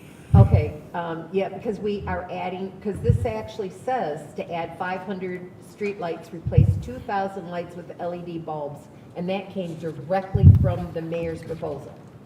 And we felt that it was so important for the north end to have that additional lighting, as well as other places in the city, but particularly up there, that was important, and that's why I was asking my question. Thank you. Thanks. Anyone else? Madam Chair. Go ahead. Yeah, Mr. Edwards, while you're there, what is the procedure for adding streetlights in dark areas? Do you know? No, I don't at this time. I'm gonna tell you what it is. Consumers, when you call consumers energy, a resident or me who wants a street light added in a dark area, they'll tell you that the city, the administration have to make that request. Did you know that? I did, yes, I do know about that. And who is that request made to? That's usually from this, you're talking about if I'm, What individual, what person, what department? Because these dark areas is a problem. are you speaking about the request being made through the administration or the administration to consumers? You the head. Number one, number two guy in the administration, and we talking in a public meeting, there's a lot of dark areas and strange things happen. We need some streetlights. Who do we call? That request has, if it's coming from council, of course, it goes through the city administrator. But if it's coming from a resident? Planning and development had been responsible for communication with consumers. Suzanne Wilcox? She was the primary, yes. And is it something you do online, or is it a form of paperwork? I would have to get you that Well, clarification. let's get to that. That's what I wanted to bring this up. This is one of the reasons for separations, because the Blight Department, Arnold Brown, is sitting right there. I think he would have to agree. I know in part of the ward I represented, when you go down them, look at this, Mr. Brown, you got Russell, Piper, and then they run east and west. But when you get to them north and south streets, it's dark as heck. And we gotta light it up. Because we've noticed that those dark streets is where they repeatedly dump. They take the truck down the dark street, can't nobody see them, and they dump. That's some scary areas. Would you agree, Mr. Brown? You said yes, sir. So that's my concern. My other concern, Mr. Edwards, is do we know how much refund we get this year, if any? When will we know? When can somebody tell us? Because the refund is certain lights that ain't on. We've got refunds in previous years because we paid too much. Do anybody know about a refund this year? No, I don't. I'm sure that that's a process that we can send through planning and development once we have our new director in place. Yeah. Do you know normally what month we get that refund information? No, sir. Do you, Amanda? What about finance? Do you know what month we'll get any refund information, if any, on the streetlight assessment money? You familiar with refunds? General concept of refunds, yes. Yeah, they've been in previous years. This is my 10th year, and I've seen it. I've seen assessments at $72 a parcel. And then at the end of the year, lights wasn't on, things, then we get a refund. More so than a refund, I want them dark areas lit up. I want them dark areas lit up. That's all I'm gonna say with a minute left. It might not even speak in the second round, John. People should be ecstatic, because they really don't want conversation. They really just want to vote and get the hell out of here. No details. That's why I separate. That's why I talk the way I do. If I was wrong, would nobody be talking to me? Think about it. If I'm wrong, Priestley, Murphy, Worthing, would nobody be talking to me? Because everybody already knows. They ready to vote, but that's impossible, because they was missing in action. Ain't nobody did no work. Thank you so much. Is there anyone else in the first round? Yeah. Go ahead, Mr. Murphy. Yes, and to the public, don't believe what my colleague just said. I do want to discuss agenda items. I just want to move this meeting forward. I do want to hear what my colleagues have to say. Request for information. What's your request? Did you really have to say, don't believe what I say? Could you rephrase that, or you want to do it that way? That's improper. Thank you. Point of order. What's your point? Rule 26.4, using a request for information as opportunity to gain the floor is not allowed. Going back to Rule 26.2, a request for information to ask for a question for which the requester already knows the answer is improper. Point well taken. Mr. Murphy, Thank you you have the so much. floor. And like I said before, I want to hear from my colleagues. Matter of fact, my colleague in the first ward brought us some interesting points that I learned about adding additional lighting to areas. I agree with my colleague in the first ward, so I do want to hear from my colleagues to hear what they say, and I want to move the meeting forward. So just don't believe that we just don't want to discuss these agenda item situations. But what concerns me, and this is to the city administrator, is that when we have a resolution on the agenda and we are asking questions and we're not able to have the answers, you don't have the answers, and you gotta get back with us. It's important because we need to vote on these agenda items. And if we voting on something, it's kinda hard for us to vote it up or vote it down when we don't have the answers. My colleague in the fourth ward brought up some good points of lighting up the first, second, third, I think fourth ward. So I didn't know about that. So they are asking questions that you guys don't have the answer to. So I would suggest moving forward and in the near future, when you guys see a resolution on the agenda, to reach out to those department heads, whoever is responsible for this, to see if they could give you a short description of how these activities function. Therefore, if we have questions, we can, you will be prepared to answer. And if you're not prepared to answer it, maybe you can have someone that can answer the questions here to answer the questions. Because when my colleague in the first ward was talking about adding lights and what's the process, my understanding of the process and what I've learned how to do is when a resident called me about a street light out, I'll go to the Consumers Energy website and then click on the dot and put up the light where the street light is at, and then that's how I report lights. But what I found interesting is adding additional lights. Now, I know some years ago, I think through the Community Foundation of Greater Flint and the planning department, they did a audit, and I believe I did one in a particular boundary area. So different neighborhood groups did audits of lights. I would like to know what happened with that. I know we did a sidewalk inventory. I don't know what happened with that. So are we just doing inventories of lights and street and sidewalk without no plan of action to move forward to have them replaced?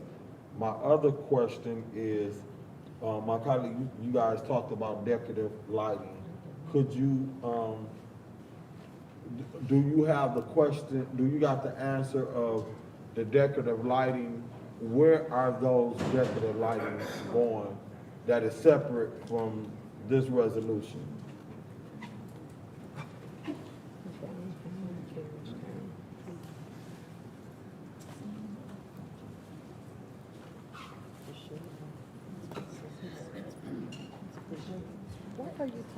That's a matter that, or through the chair to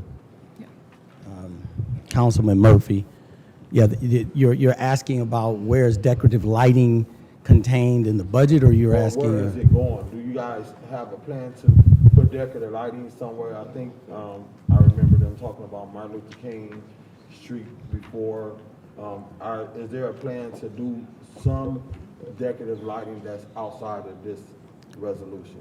When Ms. Wilcox was here, most of what she discussed was about maintaining the decorative lighting. There's decorative lighting along Hammelburg, along Miller Road area, and she was talking about the fact that some of those decorative lighting poles and so forth were damaged. And so as a part of maintaining and keeping, she talked about from a budgetary standpoint, putting dollars in place to replace those poles, replace that type of lighting, all of that kind of stuff. So the main focus was trying to keep the decorative lighting that we have, wherever the locations were, keeping it in presentable form. All right, thank you. All right, is there any other discussion in the first round? Yes, Madam Chair. Go ahead.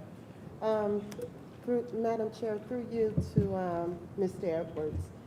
Mr. Edwards, so do we have a budget for the decorative lights? That would be something I would need to check on. Because of course, you know, I have I put in a referral to you a couple of times about a decorative light right there on the corner of St. Clair and University Avenue. And that light, I don't know, it's down. So we need to replace that whole light right there on that corner. And then there's other lights throughout the city, the decorative lights. And you're right, she did speak about maintaining those lights. So can you, I would like to make a referral that we get the information about the decorative lights and the budget for the decorative lights, okay? Request for information. What's your request? Yes. Through you, Ms. Winfrey Carter, you referring to decorative lights on more than just Miller Road and Hammelburg. You talking about some decorative lights on the north side too? Well, I don't know if there are decorative lights. Okay, okay. But she, Ms. Wilcox did talk about maintaining the decorative lights that we do have. And, I mean, there are decorative lights on, of course, Miller Road, all through Smith Village, down University Avenue. There's quite a few. And they do need to be maintained if we're going to continue to have decorative lights. And how are you coming along with that referral on that particular decorative light? Yeah, as I stated just now, Okay. I have no problem with trying to locate and see if there's a budget. Okay. And put that before council. Okay, thank you. Anyone else in the first round? Madam Chair. Go ahead. Mr. Evans, before you leave real quick, so I believe this is for the decorative lights, and I know Suzanne, that was her department, and it was a problem with maintaining, and like with some car crashes that people had into the poles. And so we're looking at, there are an estimated 38,847 parcels. Then each parcel would be charged with taxed $72.18. And I know consumers doesn't work on the decorative lights, which are at the Durant, and they have to, when they replace those, they have to have this certain, they have to be to the specs. So that has been an issue for the past several years, making sure. And we don't have any decorative lights on the north side. There are, downtown is full of decorative lighting, and then other areas that were restated, but there was an issue with getting those replaced. But to your response, Councilman Murphy stated that we should reach out to council, reach out to the departments in advance to get an answer as to what's going on. Councilman Murphy, we aren't all afforded that. I received an email that if I had a question, I need to make an appointment and have an in-person meeting. So I'm gonna ask my questions here. So I would hope that you would oblige me and not be patient, because this came from the administration, that if I have questions, I need to ask them, make an appointment, and go in person to ask. So I guess I'm the only one that has to do that. So I will not be, I will email as much as I can, and for those who do respond, but I got an email back that, I got to meet in person. So I'm done, Madam Chair. Anyone else in the first round? Madam Chair. Go ahead. I don't know how we got onto decorative lights, but This resolution is basically everything but the decorative lights. Because the city I think it might be the power for the decorative lights, but the city maintains the decorative lights, and that's why they're so, I would say, dysfunctional and broken. Because if there is a budget, we're dropping the ball on maintaining any of those lights. They don't. But I believe that this resolution is for the power and maintenance of streetlights that are on consumers' poles. The decorative lights, I believe, is a complete failure on the part of the city, whether or not, great, they look great, but it seems like they're knocking them down with cars, like they're bumper cars every few months. So whether or not there's a budget, we need to figure out how we either fix them going forward in a long-term fashion or get rid of them. Because it seems to me a money pit that we got to replace them every 2 years, but it takes 2 years to get one replaced. So, I mean, there's some in front of Powers School that have been hit for, I don't know, 2-3 years with cones on them. So, can we figure out what, if anything, we can do to put barriers in front of them, get rid of them, something? We need a long-term plan. But I believe that this is for consumers, maintenance, power bills, or whatever else. So, thank you, Madam Chair. Anyone else in the first round? Anyone else in the first round? In the second round? Anyone in the second round? In the second round? Madam Chair. Go ahead. So with the street light assessment, through you to our city assessor. Ms. Stacy?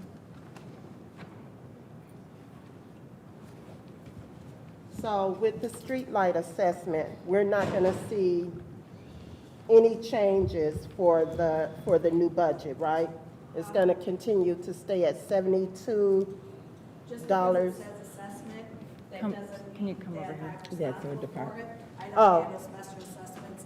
That normally goes through legal and finance. Oh, okay. Well, to our CFO. So $72.18 will be the cost. Yes, same as last year. Okay. Yep, same as last year. No increases? No. Okay. I just want the residents to hear that. No increases on your street light assessment. Correct. Okay. I just want. I'm done, Madam. Anyone else in the second round? In the second round? So, yeah. Go ahead. Thank you.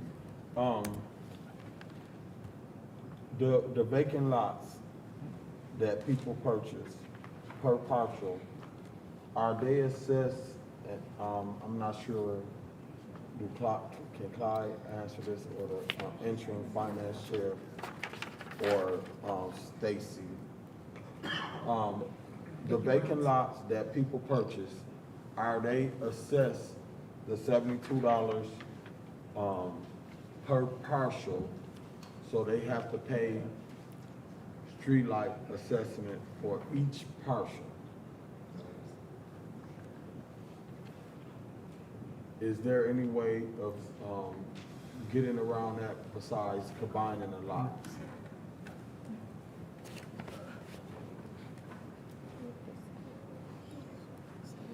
Do they pay,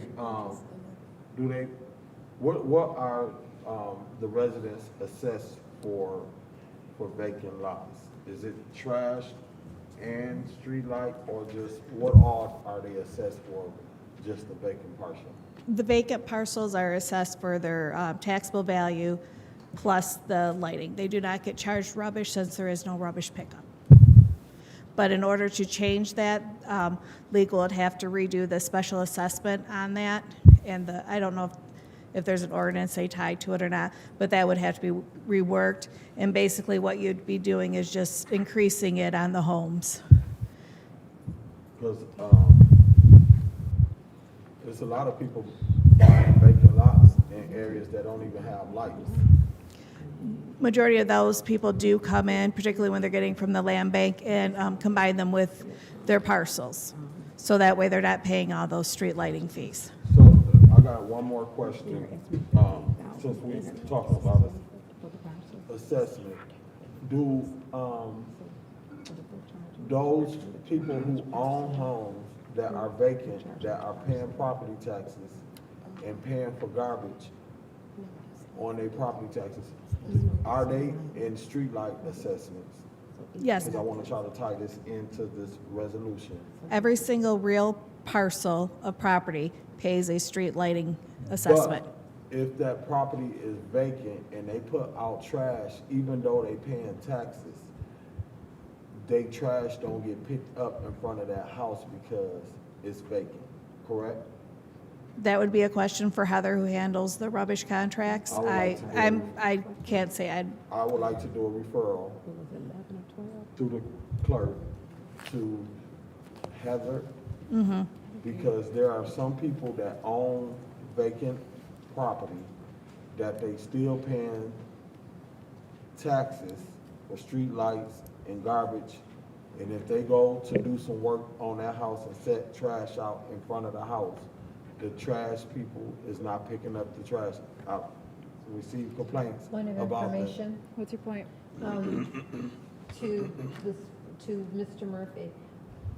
Are you saying that this is a vacant parcel with a parcel with a vacant home on it? I'm confused because you said that they were doing, work on the house, but you talked about it being a vacant parcel. So I'm confused. Did you clarify? Let me clarify this. If a person own a house and don't nobody live there and they paying taxes, street light assessment, when you charge taxes on a particular house, the trash is still being assessed for that property. If that resident or owner is over there and they set trash out on the curb, because don't nobody live there, the trash company is not picking up trash in front of that house. That's what I'm saying. Yeah, they should, from my understanding, they should, but if they're not picking up, they'd want to contact Heather to get with the rubbish company to pick it up. All right, thank you. Anyone else in the second round? In the second round? In the second round. All right, that brings us to the vote on the motion to approve Resolution 230165. Madam Clerk, roll call, please. Who is it? Mr. Mays. Yeah, and sticking with my,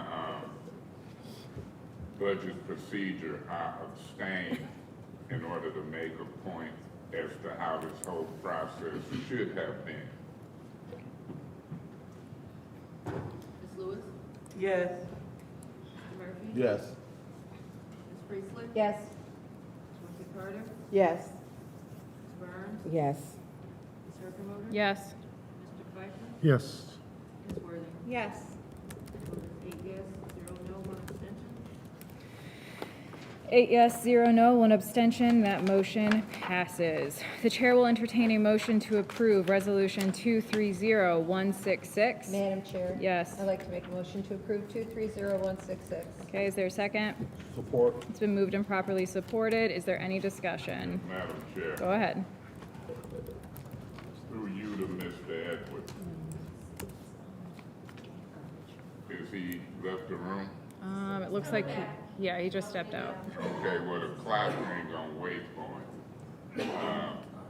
Oh, yep. Mr. Edwards, can you come up? Is this the fee that pays for garbage collection? That's correct. And it's, what is it, who knows the amount per household or resident? You, Jane? It's listed right in the resolution. Yes. 202.56. Same as last year. And no changes. What is that amount? $202.56. $202.56, that's right on the first page, and that would not increase.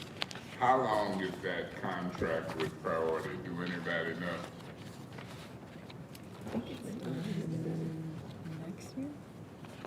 I believe right now we're in the second year of the contract, so it's got one more year with 2 optional years attached to it. 2 optional years, you believe that, but you don't know I'm pretty sure, I'm 99% sure, yeah. that we're in the second year. We are in the second year, And so 1 more year. correct. And so we don't expect, we normally do budgets for 2 years. Y'all familiar with that? It is budgeted 2 years, sir. And so when we get to this budget adoption resolution next, that'll be for 2 years. I'm not fully understanding what you're asking me. Jane, can you come up here so that they can hear you on YouTube? Under the charter, and there's been a lot of talk about folks on the council following the charter, as well as the administration been talking a lot of stuff. But we do 2-year budgets at a time. Are you familiar Yes. with that? And it is in the, yes. And so does the following resolution present 2-year budgets for us to vote on the next resolution? You will have to vote again next year on the same resolution. I believe that is an ordinance. You can't just vote for 2 years in 1 year. Well, through you to the city attorney, are you familiar with the 2-year mandate back budget? And she's saying it's an ordinance. I'm saying it's charter. It's an ordinance. Okay, and so it's not in the charter? Maybe you can find out and let me know before we get to that resolution, but we don't expect an increase in the garbage next year. I can't answer that at this point. I have to see where we are next year. I can't answer that, but it is budgeted right now for revenue as the same as this year. Well, I want to know and get an answer for next year, because if we got 1 year left with Priority and 2-year options, I want to know if it's going up or staying the same. When can I get that information? That can't be answered until we get through this budget year, see what our expenses are next year. Maybe there's something that happens that it has to change for next year. I can't answer that. I kind of disagree, because we should have a contract in place. A contract with the waste hauler is separate than a millage and a budget. So why would we have, give me an example of why we would increase the millage as it relates to this solid waste cost. Give me one example. This isn't a millage that is voted on, I do not believe. This is A user fee. This is the fee that is established based on budgets. So give me one example before these 57 seconds run out. If you're more wiser than I am, why it might increase, do you have one example? Councilman Mays, I don't know about example, but I know that, and you know that the user fee was increased with the last, during the last council session. So, yeah, we went from, I think it went up $30 because we had an increase in the contract cost when we got this contract with Priority. I just spoke about a contract and they said it had nothing to do with it, unless I misunderstood her. I want to know one example of why it might increase. If she say the contract ain't got nothing to do with it, you just contradicted that. You say it went up $30 because of the new contract from Republic to Priority. If we got them locked in a contract, Right. in 3 seconds, I'll wait to the second round. We're locked in a Is there contract any other right now. discussion in the first round? Madam Chair, Go ahead. I have a question, and it goes on the same lines as what Mr. Murphy discussed earlier on with the last resolution. And I think this is going to be to the city assessor, Stacy. Stacy, I have a resident in the 5th Ward. They own an 11-unit building, okay? And There, the building is vacant, it's boarded up. So they're being charged per unit the $202.56 for the waste, solid waste assessment fee.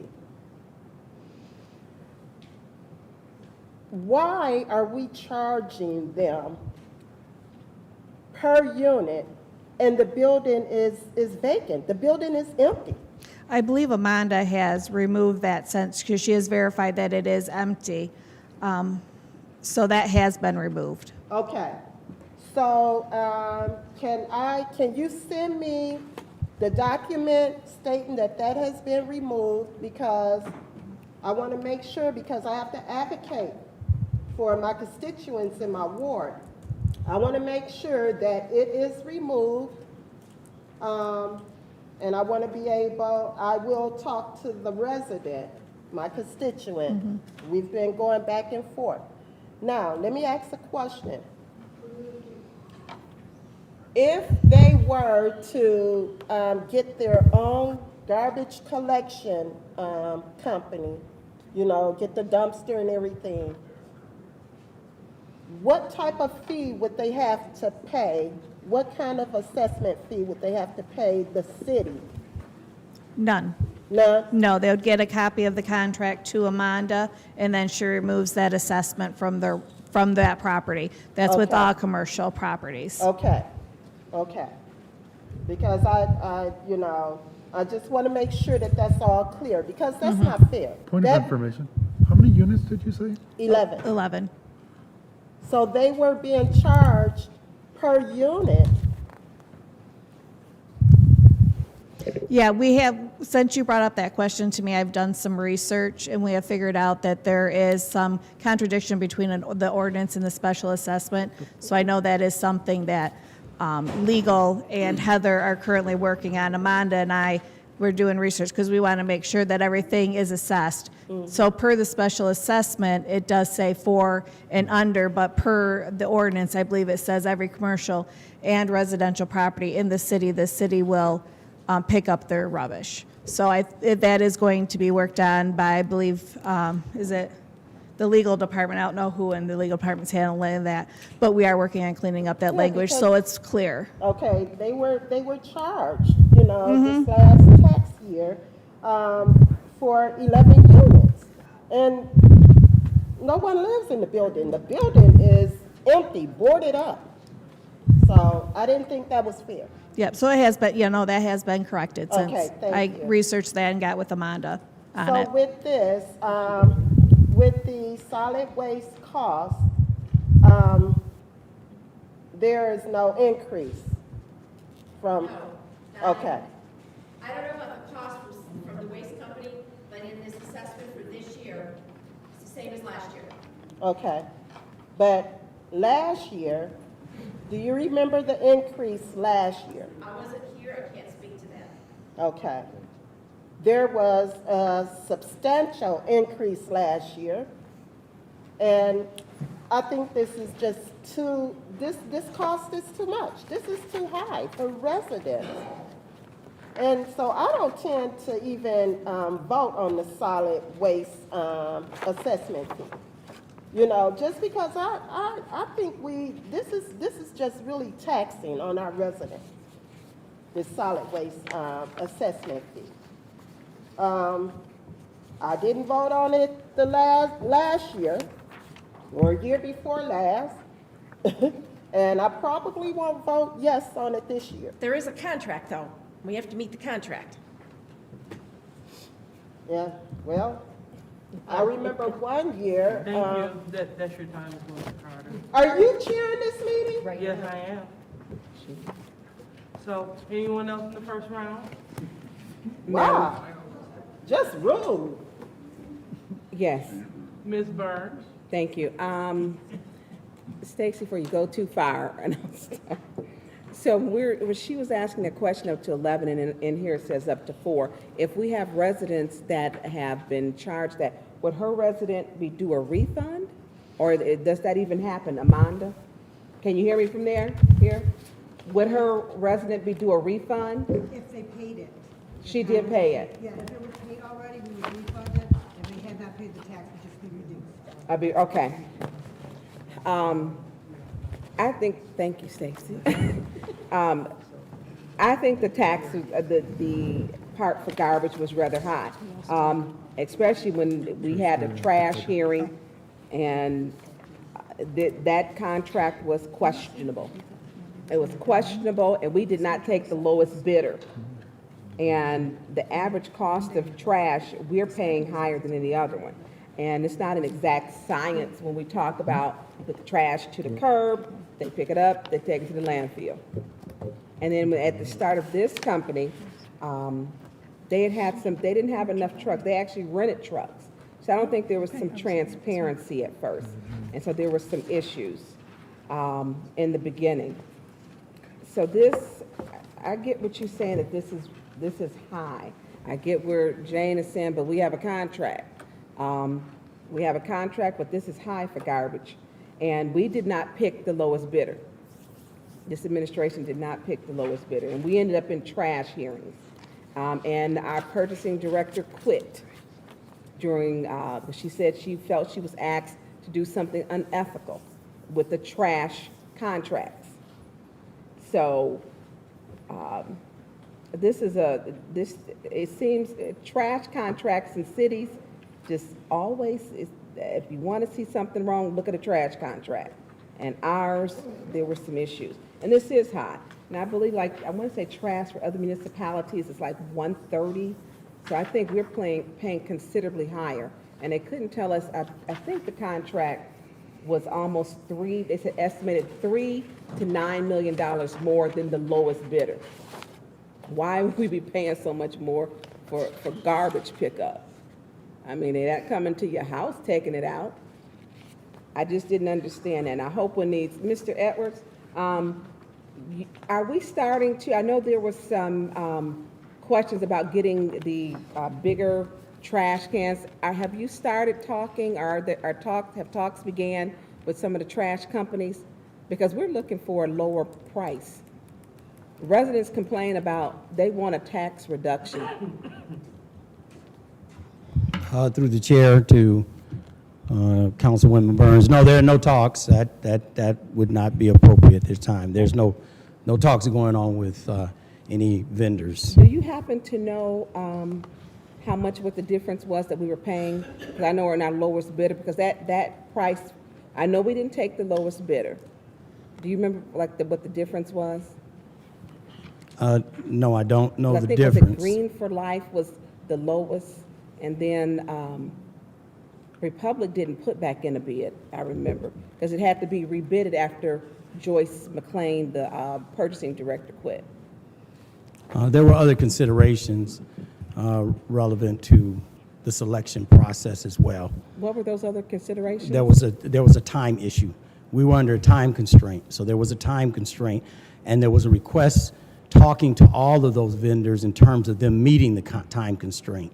And so part of that selection process did involve who was going to be available at the appropriate time that the city needed them to be available. We didn't need trash collection to stop during those important months as we went into the fall. And I do thank you for that and jogging my, and you are correct, because Green for Life came here and said that they could have met that deadline, those expectations. They were coming to the meetings and saying they could have met that contract. I hope in our next contract we can, be competitive as other municipalities of the same size that they are. That we had a trash debacle. Thank you, Madam Chair. Madam Chair? In 16 seconds. Yeah, just for clarification's sake, the trash collectors and not to rehash all of that, but all of them were not prepared to meet that. There were a number of them that were not prepared to meet the deadline. Thank you, Mr. Edwards. I saw Mr. Pfeiffer and then Ms. Worthing. Mr. Edwards, or probably Jane too. So looking at the budget for the waste collection fund, it seems that in 2 years, this is gonna be at a negative, it's gonna be at a negative balance. So how do we, is that guaranteeing that we're gonna have to raise this next year? Hang on, let me get to that Page page. 47.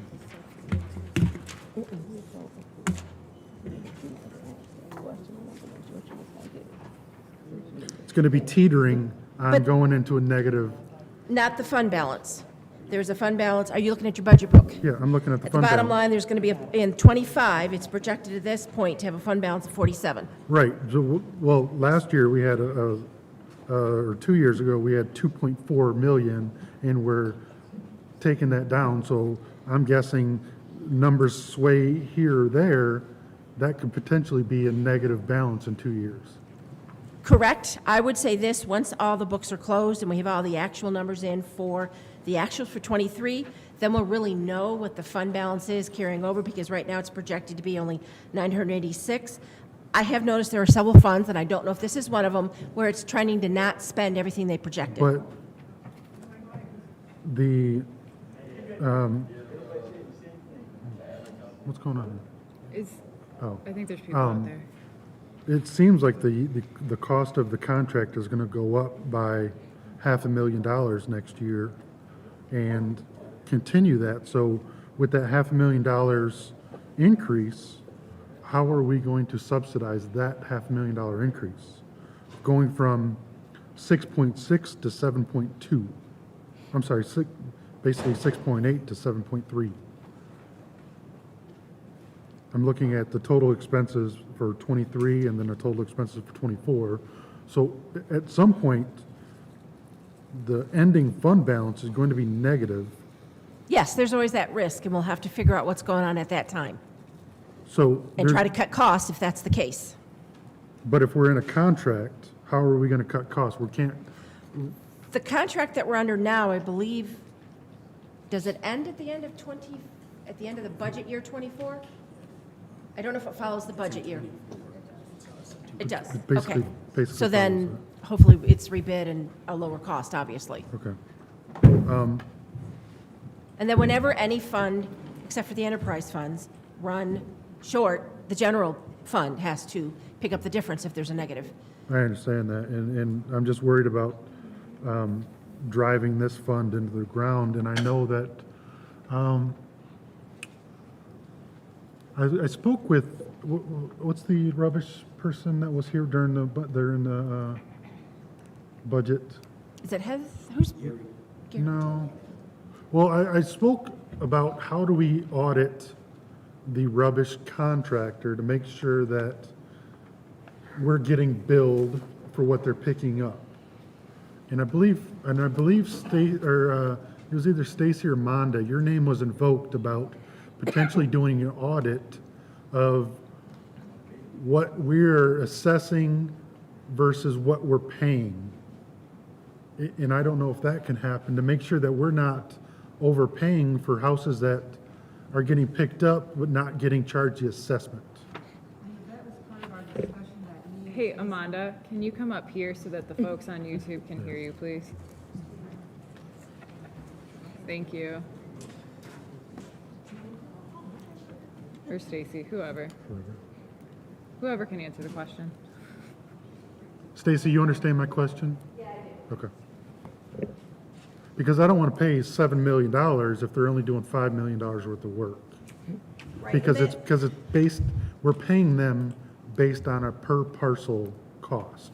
Right, and that's what, when we had the meeting the other day, that's what we're trying to get to too, because we want to make sure everybody's being charged properly, because I know there are some apartment complexes that don't have rubbish that's is getting put out the road, so we're trying to figure out if those are getting picked up, so that way, hopefully next time we have a contract, it's going to be better and more well-defined with everything.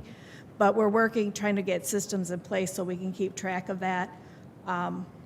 Better. So is there a mechanism to, when Priority submits their invoice, and I've only got 10 seconds, is there a process to verify that they actually picked up that many? I do not know. That would be a question for Heather, and that's what I was trying to get with her on. So I think we're going to probably end up having a few more meetings to try to really tie this down so we're doing it properly. Thanks, Stacy. What's your point? Do them like you do the rest. Shut All them right. down when Ms. that Worthing, clock you have hits the zero. floor. Nobody is more important than nobody else. Ms. Worthing, you have the floor.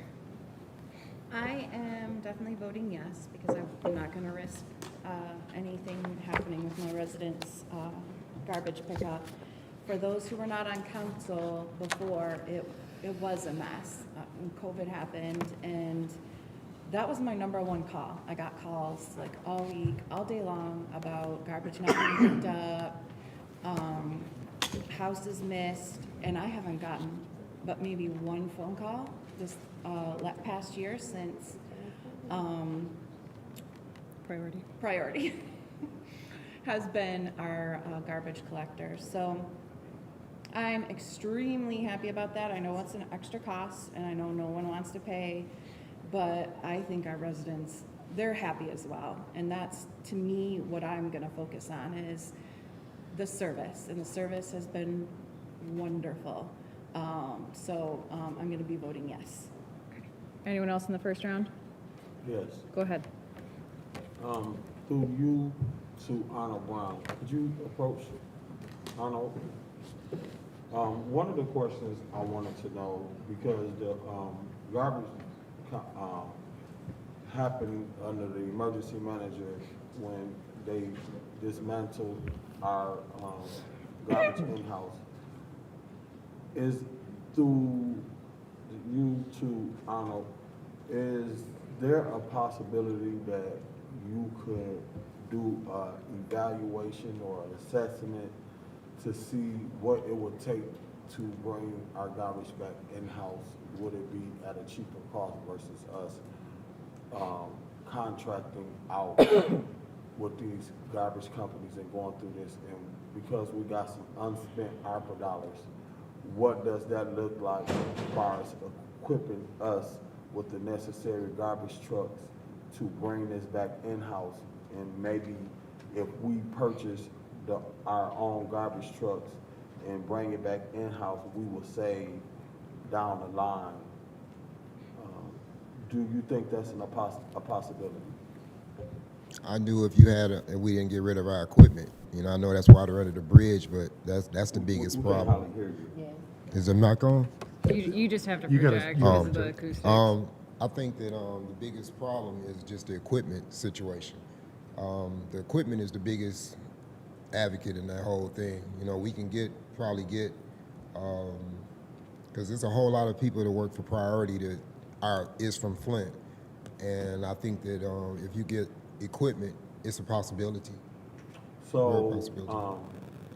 If we decided to find some funding to purchase equipment, we could be working on that now, and possibly at the end of our contract with this garbage company, maybe we will have the necessary equipment, because it's a process even ordering equipment, Yes. hunting it down and Yes. getting it. And we could be a year or two out as far as even getting equipment. But if we prepared ourselves to bring it back in-house, do you think that's a possibility? Do you think we could create the capacity within the city of Flint to bring our garbage back in-house? I think anything's possible, but I just want to warn you. I just recently checked on some brand new garbage trucks, and they running like $285,000 a piece. So you have to have spares. You have to break the city down as far as how many maps or whatever, how many areas you're gonna do, and then you have to make sure you have spare trucks. And they do all the municipalities too, so we have to have extra trucks for that process as well, for collecting the dumpsters in the municipal buildings. Do you believe it's worth it? I would have to look at the numbers. But because I'm listening to you guys, and you're saying, the reason why we were contracted out before is because of this very reason. And I think that we couldn't go back, but I'm in my feelings about that still. So I'm like, Yeah, I think anything's possible, but I just want to make sure that I don't go out on a limb and say, yeah, we can do it, and then we have this brainiac idea and try to go into it, and then we end up coming out worse than we are now. Is there a possibility that you can look at some numbers and get back with us before we end up spending all these opera dollars? Because if we could save and bring this back in-house, in the long run, we probably would be saving versus us going through, like my colleague said, this situation that we went, well, these contracts being bidded and we overpaying someone more than the other ones because they can't start. And really, it was because the emergency managers that sold our equipment while we in this position. So if there are opportunities for us to be able to bring it back in-house, I would like to explore that as a council to get that. I'll work on some numbers. I'll get some people together and, we'll work on some numbers and see how it looks. Because, one of the biggest areas that we had a problem with too is like workers' comp. That was a big issue, and nobody wants that burden. So Thank you, Mr. Brown. So Is there any other discussion? The first round, time's up. no, I'm good. Madam Chair, Go ahead. I would like to allow Mr. Brown to continue to speak. On your time? On my time. Okay. Mr. Brown. Proceed. All right, so the workers' comp is one of the biggest issues that we had when I was working. Although these things are allowed to the employee under the Collective Bargaining Act, FMLA, and all that state stuff, federal stuff, we had a lot of people that were like workers' comp issues, and that's what city municipalities try to avoid. So that's another big burden that we had. So I'm willing to look into it and explore it with the help of you guys. So I'll get with Mr. Edwards and we'll see what we can do, and Jane, see what we can do. Dr. I'll Wood? present something to you. Okay. Thank you, Mr. Brown. All right.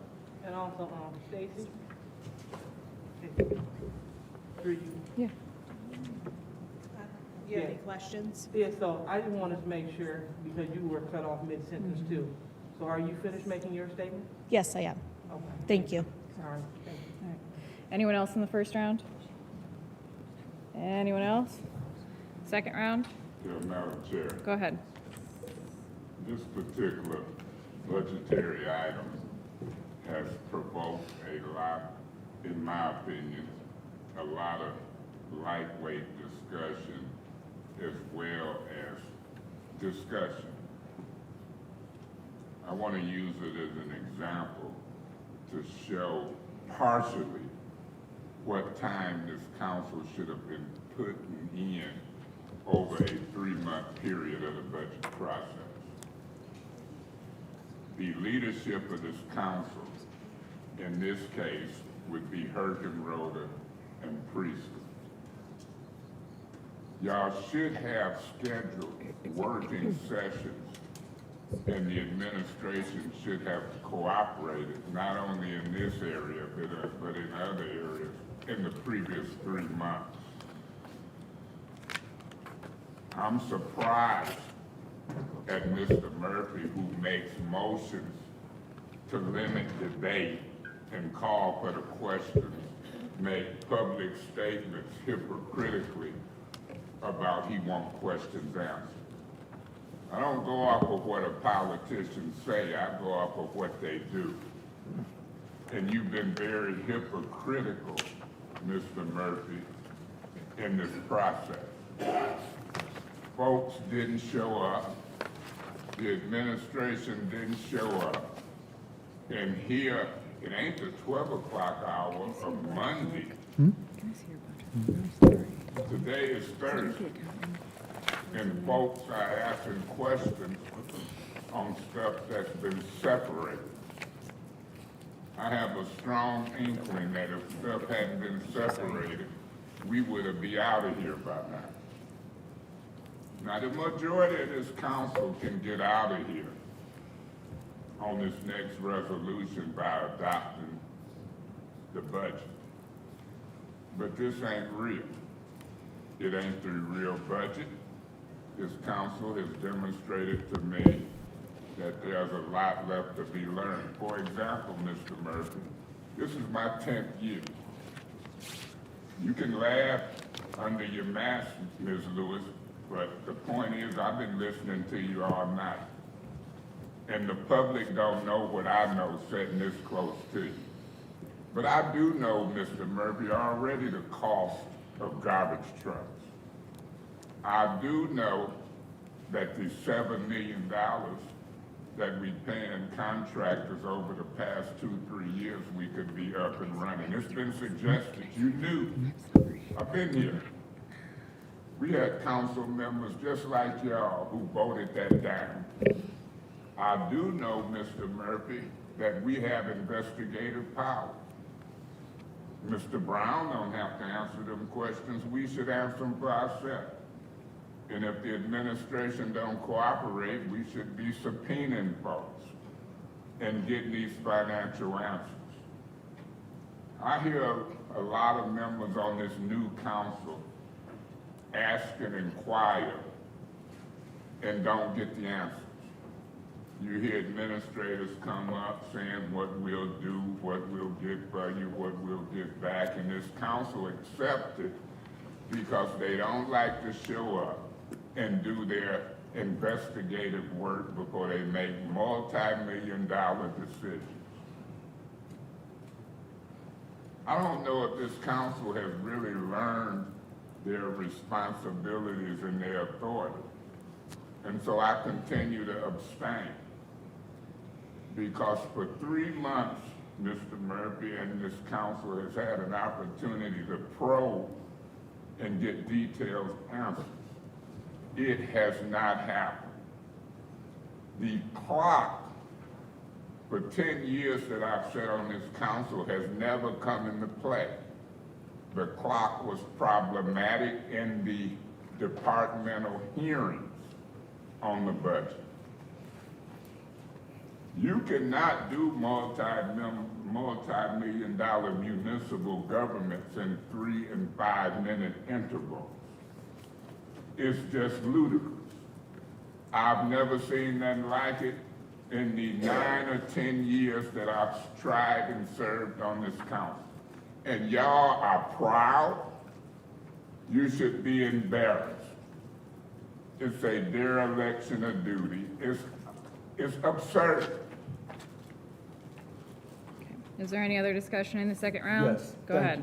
And just for clarification, you guys, up under the leadership of my colleague in the first ward that talks about the how long he's been here, and this is going back to the resolution and what we are attempting to do.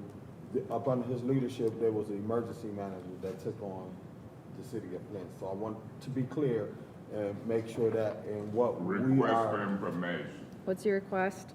Mr. Murphy, do you realize under our leadership, we got the emergency manager out? They were brought in under Neely and Scott Kincaid and them. Do you realize that? Improper point. Proceed, Point of Mr. order. Murphy. What's your point?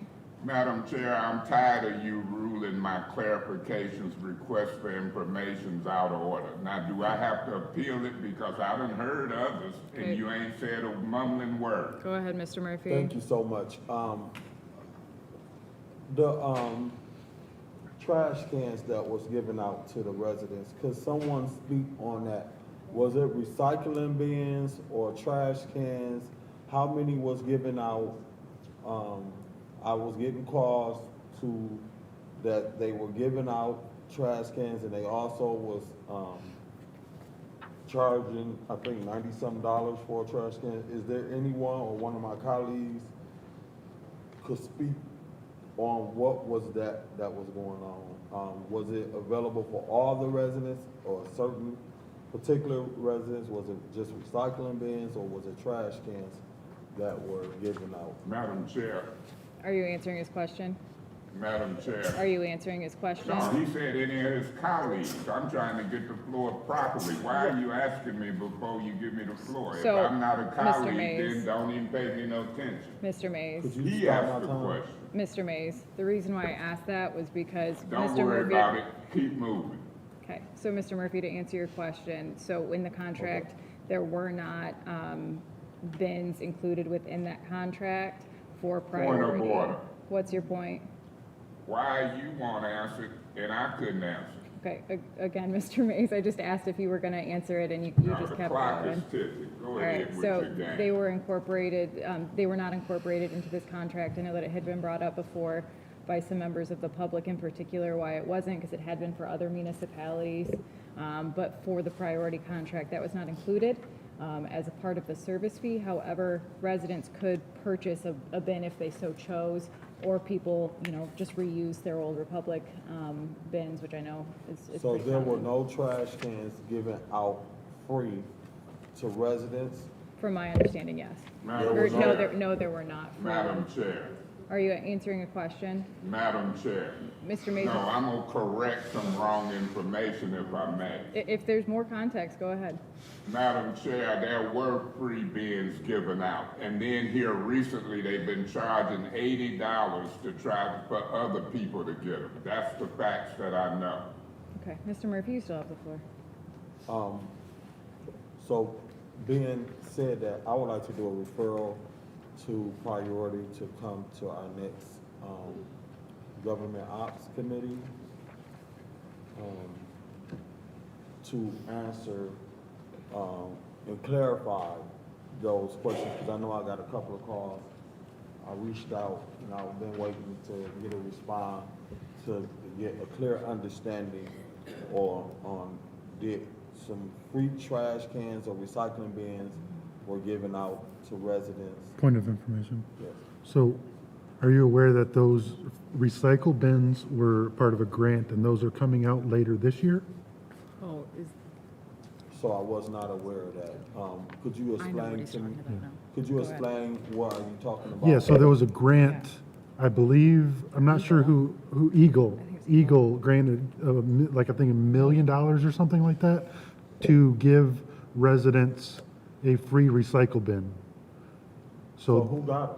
nobody's got them Yet. yet, nobody's got them yet.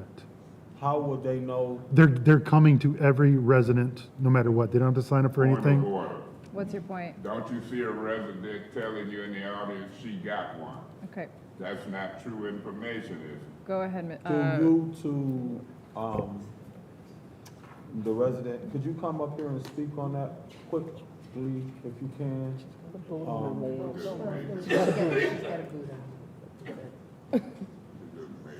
Hey, Devin, can you pause that? No. She's right here. She's right here. Ma'am, if you feel comfortable, we just will need you to state your name for the record. Liddell don't know what she's talking about. Point of order. What's your point? Can Liddell Lewis quit trying to direct the meeting from a regular chair? All right, so, And can you tell ma'am, her that's part no, of that's his time? not, we're gonna go ahead. Ma'am, can you Point please of state your order. name? What's your point? You saying that we can call folks up and the clock don't keep ticking? That's correct. I Please state your disagree. name. My name is Beverly Biggs Levy. I live in Can you the speak third. up a little bit? My name is Beverly Biggs Levy. I live in the 3rd Ward, and I called Chris and asked Chris were they giving out the trash cans, and he said yes. Okay. When I called him, I told my sister that just left. She got them about 2 weeks ago. I got mine today, and I didn't have to pay a dime for it. And it's through that Eagle program? Huh? It was through that grant, correct? It wasn't no grant. I just called Chris What's on the Chris- telephone. What's Point Chris's of last order. name? Huh? Point of order. What's your point? Ms. Herkenroder, Mr. Murphy got the floor, That's all right. not you. All right, Mr. Murphy. I don't mind you answering, you can continue. Do you remember Chris's last name? No, I Point of don't. order. What's your We point? came bank and share time. Okay. Wait till you get the floor. Mr. Murphy, Call her back up. you have the floor. Y'all crazy. So they are giving out free recycling bins and. They're giving out the trash can and the recycling bin. Giving out both. Both of them. Yeah, thank you very much. I would like to do a referral again to have them come to the Government Ops Committee. All Thank you. right, thank you. Anyone else in the second round? In the second round? Madam Chair, Go ahead. Ms. Biggs, I need Chris' number. I'll give it to you afterwards. Yeah, and that's interesting, and that's where I think we need to make sure our flow of information is consistent, because if any of us have any information on this, it should be shared. Councilman Murphy should not be in the well, we're all in the not know, because everyone's information was different. And that's, it should trickle down to share with everybody so that our information is consistent. And I'm not telling anybody after I get my trash can from Chris. So, but Council Murphy, I did hear about getting free trash cans, and they were the 96 gap. Yeah, yep, they were the big ones that is yours a 96? Yep. And I'll get it for you afterwards. They were asking if residents did want the 96, and some in my ward did not want them because they said they were too cumbersome to pull to the curb. But I actually like because you can put, a lot of garbage in them. It's not spread out across the street. Their trucks have that little lift so that when you pull them up on there, they don't have to pick them up and dump them. The lift picks it up on the back of the truck, and it'll dump those cans into it. So it makes it really quick when they run a two-man truck. And sometimes, I know they used to do when I lived in Illinois, it was a one-man truck, but their lifting was on the side. So it makes it more consistent. And it keeps the trash from the animals, and since we are overburdened with groundhogs in the city of Flint, and raccoons and other vermin that runs rampant, it keeps the trash from being all over the neighborhood. That's it for me, Madam Chair. Okay. Anyone else in the second round? Going once? Going twice? All right.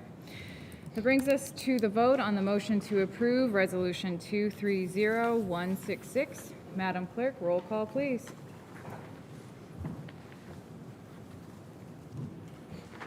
Ms. Lewis? Yes. Mr. Murphy? Yes. Ms. Priestley? Yes. Winfrey Carter? I abstain. Burns? Yes. Bergeron? Yes. Mr. Pfeiffer? Yes. Ms. Worthing? Yes. Mr. Mays? I abstain in line with my communications as it relates to the whole budget process being flawed and not done properly. Vote is 7 yes, 0 no, 2 abstentions. 7 yes, 0 no, 2 abstentions. That motion passes. We have now Resolution 230164 that we had tabled from earlier. Ms. Priestley, do you want to make a motion to take it up from the table? Yes, Madam Chair, I'd like to take up Resolution 230164 from the table for discussion. Okay, is there a second?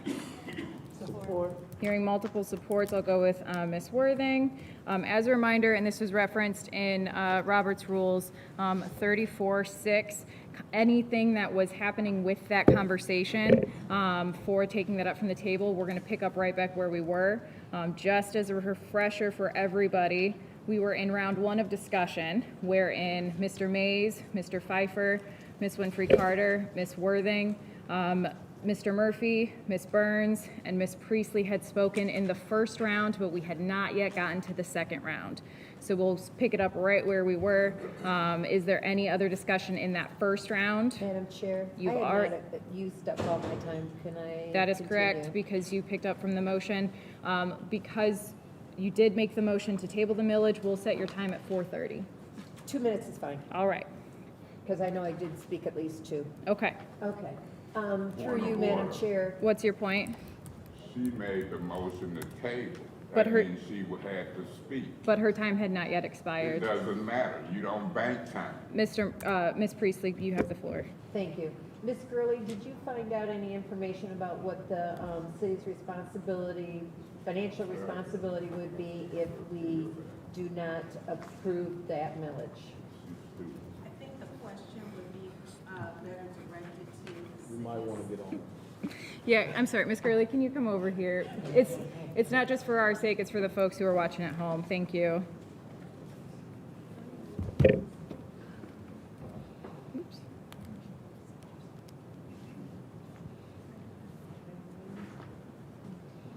Ms. Gurley, Yeah. just as a reminder, time doesn't stop with the new rules. Thank you so much.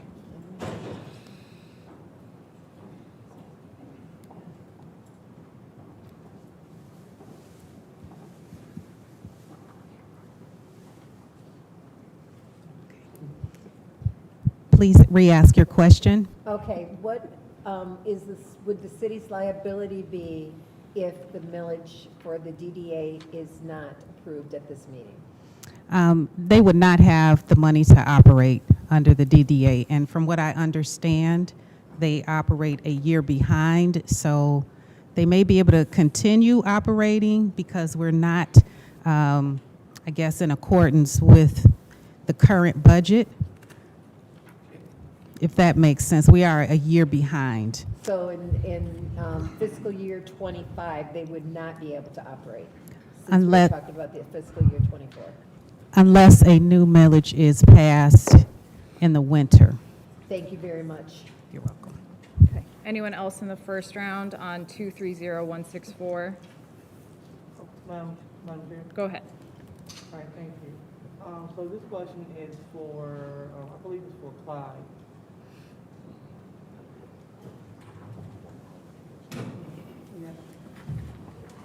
So through you, Madam Chair, to Mr. Edwards, who is the interim DDA director? The previous one, No, the interim. the interim, I don't have that information. I don't know who that person is. Okay, thank you. Mhm. Are you done? Okay. All right. I think that's everyone. Okay, in the second round? Madam Chair. Go ahead. I'm gonna make these comments. This is a perfect example of where this council should pass a motion to use its subpoena power and get to the bottom of something. I could put a motion on the floor to postpone this and enter into an investigative hearing with subpoena power. That would include the chairman of the DDA, which is the mayor, the past interim director, Ms. May, and others. I read an article and it tripped me out. Mr. Pfeiffer was asking for an investigation and he got investigative power. Got the power to make the motion.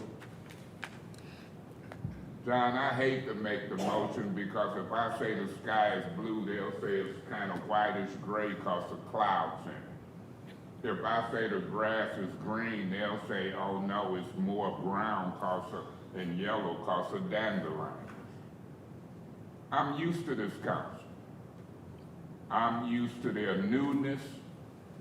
They think they know it allness, and they voting against procedure and rudeness of it. I make up words to try to describe it. It's hard to do.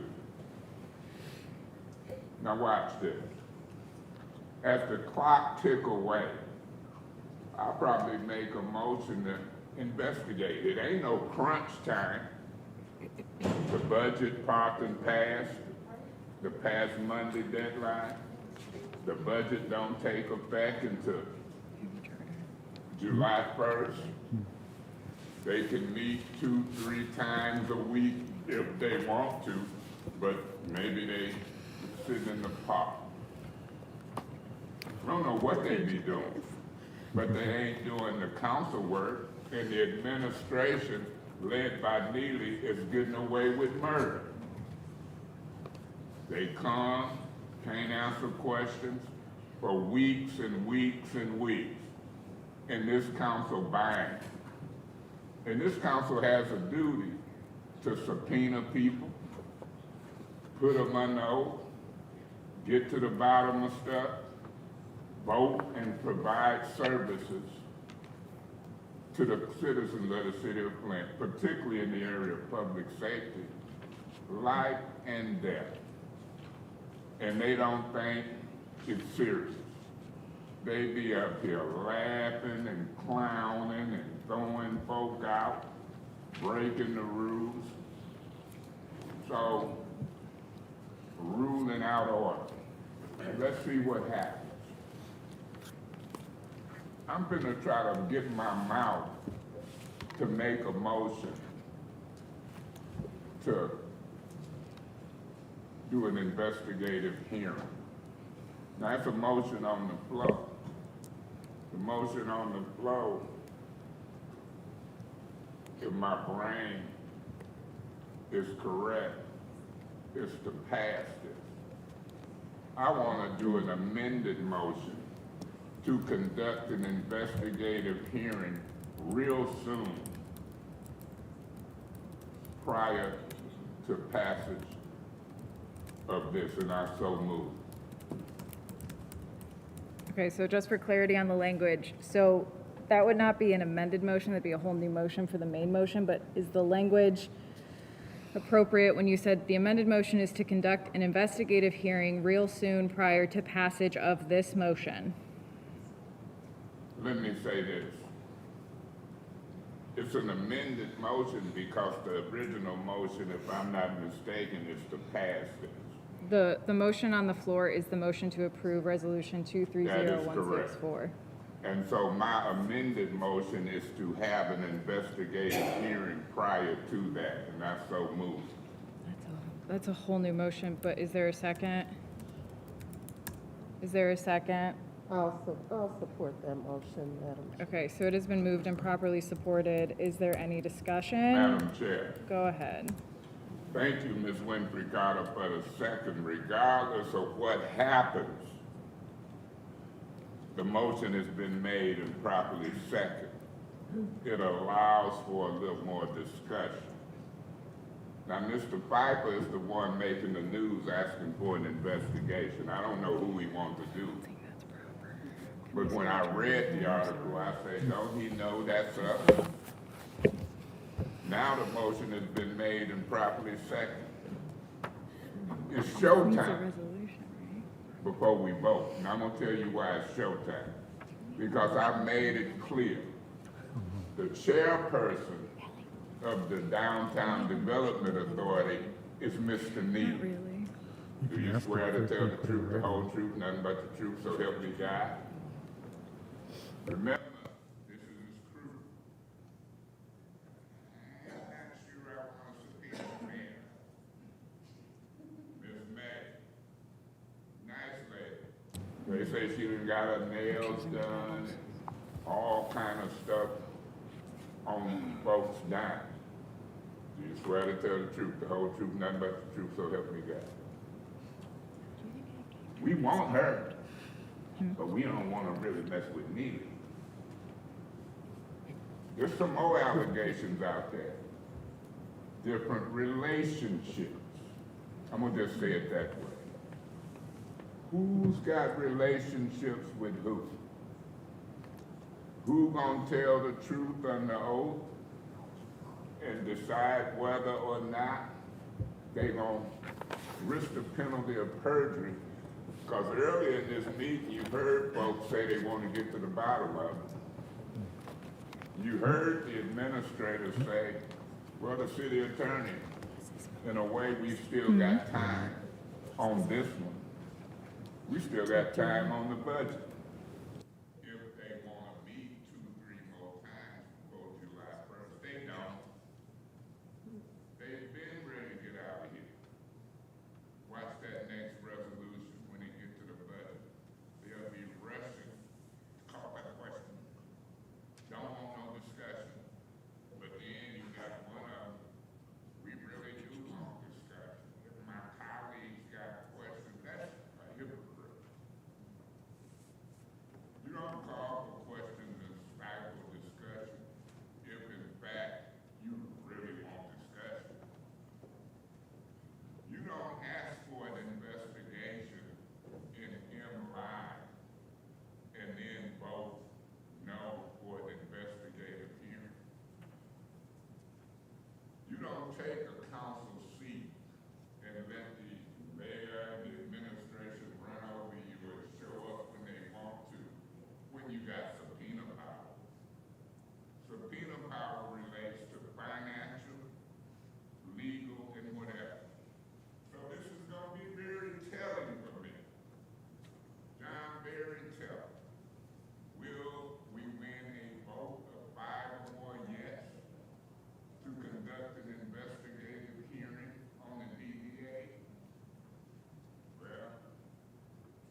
probably 5 or 6 times. We could go back and forth with each other, but that ain't what I was elected to do here.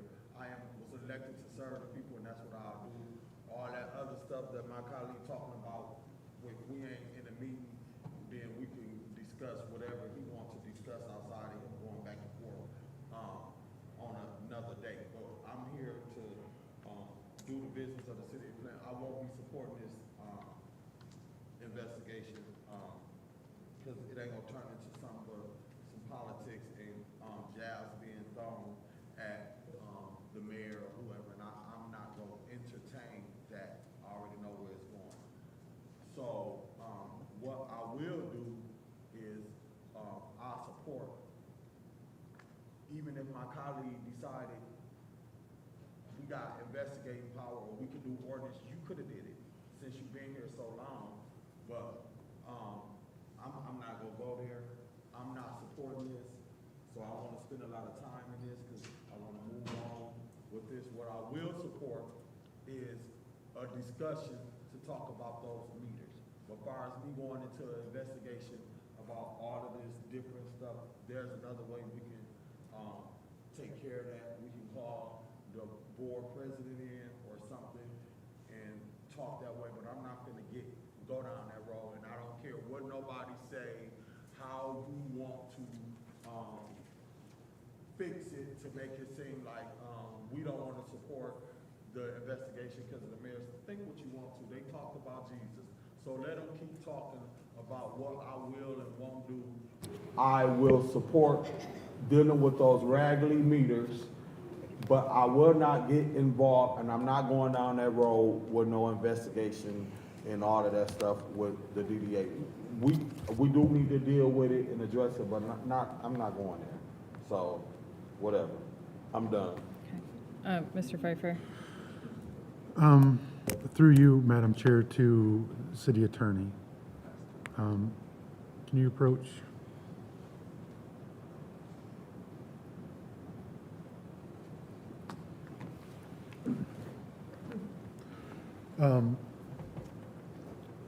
I don't know, did you see my letter that I wrote to the DDA?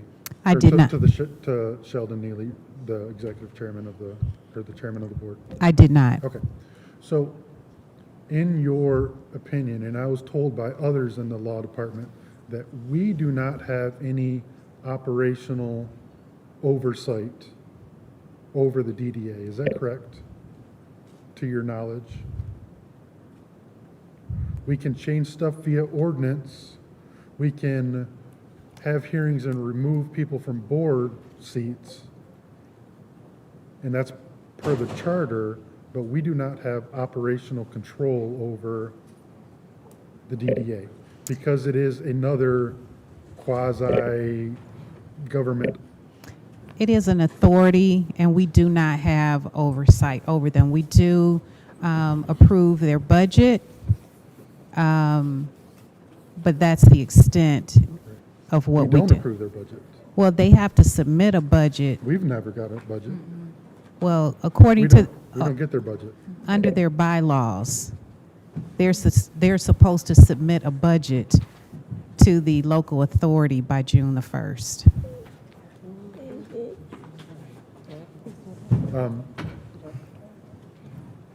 But we have to approve that by resolution? I can confirm that by their bylaws. Because what you're telling me is news to me. Well, I was just reading the bylaws Of the DDA? of the DDA. Unless it's changed, what's on their website says something different. What you're telling me is news, because I was told that we have zero operational oversight. We can, like I said, we can change ordinances and put restrictions or do whatever via ordinance, but we cannot control, and that was the point of my letter to the mayor, which, like I said, he's the chairman of the board, for him and the board, because that is under their purview to perform the investigation. They are an authority. We do not have control over certain aspects of their purview. but I can let you know what the DDA's bylaws say that appears on their website. Okay. Okay. I guess I'm hearing two conflicting things, so I'm not going to support this tonight, but if I get more information that we actually have the oversight, I will make the motion next meeting, but I don't want to go down that road unless we absolutely have black and white in writing oversight over them. And I've read the state statutes and all of this, I've read our charter, and I don't see where we have operational, but maybe I'm wrong. So with that, I'll yield back my time. I don't know. Okay. Is there anyone else in the first round? Madam Chair. Go ahead. I'll yield to, did you want, no, we're in the first round. First round. The only people who have spoken are Mr. Mays, Mr. Murphy, Mr. Pfeiffer, and now Ms. Burns has the floor. Thank you for the clarity, Deputy City Attorney Joanne Gurley. And that's what I had thought. Jane, did you hear what Mrs. Attorney Gurley had stated? That according to the bylaws, and I know you're new to the city of Flint, so I guess that's something we're going to have to check on to see. I did ask Mr. Edwards just now because, to me, if they're supposed to submit it to the authority, I'm thinking they submit it to the administration, not necessarily the finance. And I just asked him, and he said, no, they've not gotten a budget from them in the past few years. Well, they may be operating improperly. Which and according to the bylaw, and that's why, by trade and profession, she is an attorney. And I respect her just like what your field of expertise is. So and that's something that we need to correct. So here's my thing with this. You have a DDA, and I don't care who's running it, but it's being run amok. You got someone with credit cards down there just shopping it up. And that's the problem. It's going to be put back because any shortfalls that they have, as I had stated earlier, falls on the city of Flint. And we make it up in our general fund. I'm not willing to pay for nobody's eyelashes. I don't buy them for myself. So when we talk about and we shouldn't be at the point where we're finding this out right now. That is a problem. That we're finding out right now that according to the bylaws, but for the thoroughness of the city attorney, deputy city attorney, and reading it, we've been doing it wrong. We've been doing it wrong. And there are problems with that DDA board. And Councilman Pfeiffer, out of respect with you, and we cannot talk more than to two people. I had a discussion with you about everything. And we're on the same page with that. But if there needs to be an investigation, and it's not, I don't care who it is. I don't care if it's the mayor. I don't care who it is. If you're not running that board correctly, and you should have to answer to the citizens. I'm not paying for nobody else's hoodies. I'm not paying for their hotel stay. I'm not paying for eyelashes. I'm not paying for lavish dinner. I can't afford it. And most taxpayers in Flint can't. And I'm not going to say because I'm not going to have a hearing because I don't want it to turn into this. It has nothing to do with that. And what you may perceive it to be means we still have a duty and a responsibility to do it. So when you're saying I don't want to investigate it because I don't want the mayor here, that's not our problem. He's the chair of that board. And if he didn't want to come before council, he should have made sure the DDA was fiscally responsible. And that is where it lies. And they all knew. They all knew. There's been a lot going on, and I only talked to one person about it. That board has got some serious problems. And serious problems. And that's just, I think, 4,000 something that was shown. Now the price or going through the receipts, they got some concerns. And a lot of people on the board won't speak up because they're scared of retaliation. You shouldn't have to fear retaliation because you're doing what's right. That shouldn't be happening. By the time it filters down to me, and I'm the one who it got filtered down to, that means something that should have been done a long time ago. long time ago. We have a responsibility to do what's right here. Doesn't make it because, we don't want to have the mayor. The mayor chairs that board. We have to make sure if we have to have a hearing that the big thing everyone says, well, we want to make sure that it's a respectful hearing. We have to make sure that we are giving respect and they're giving respect to us also, and to be transparent. And there's no transparency here. There's no transparency with that DDA board. It's not just the meters that are a problem that no one's gotten a clear answer on. It's credit card receipts, it's shopping. And if we've listened to what the deputy city attorney just stated, we got some issues. And we have a responsibility to have an investigation. That's our duty. Not just to let it slide because I'm friends and we cool. No, we have a responsibility to make sure we do what's right. So I am in support of an investigation. And my colleagues should be too. Thank you for your help, Attorney Gurley. I appreciate it.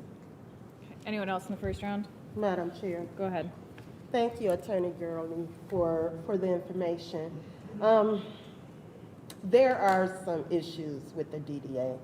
Even before this credit card thing, I've had several people come to me voicing their concerns and issues about the DDA. And you know what? I'm in support of an investigation. Too many times we have sat back and we have brushed things under the rug. And, we owe it to the citizens. We owe it to the residents of the city of Flint to find out what's really going on. And I'm with my colleague here. I echo the sentiments of Councilwoman Burns. When I look at lavish dinners being paid for, hotel rooms in Detroit, mink eyelashes. I don't even wear eyelashes, but mink eyelashes. Nails being done. There are some issues that we need to investigate, and there's a lot of human resources issues there. There's some things going on, so we need to really look at the DDA, along with the meters and all of it. So I'll be voting to have an investigation. And again, I would like to say I'm not going to even vote to even pass the original resolution for the millage. I just can't with everything that's going on with the DDA. Thank you, Madam Chair. Anyone else in the first round? Madam Chair, Go ahead. I call the question. Is there a second on the motion to call the question? Support. It's been moved and properly supported. Roll call, please, on the motion to call the question.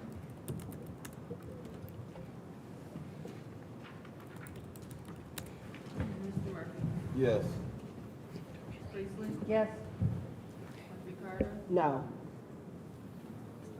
No. Yes. Mr. Pfeiffer? No. Yes. No. Yeah. All right, 5 yes, 4 no. That call for the question fails. Ms. Worthing, you still have the floor. I just wanted to be done, so. Okay. Anyone else in the first round? Madam Chair. Go ahead. Thank you. So knowing the little bit I do know about government spending and cards, I do know that some government entities, they provide cards to individuals, but they allow them to repay the money that's spent. And so whatever outside costs that they may incur, as long as they pay it back, it's not a problem. It's like that with a lot of federal agencies, and I'm not sure if this is the process here. So what I don't want to do, I don't want to demonize anyone without having any set receipts of what's going on. So if this lady, if she went and she purchased these items that they're naming, but if she reimbursed the city, I don't want to sit up here and demonize her. Before I talk anything else about this, say anything else, I want to make sure that we have all of the facts. So I'm not against the investigation, but what I'm against demonizing someone without knowing all the full facts. So if she replenished the funds for those items,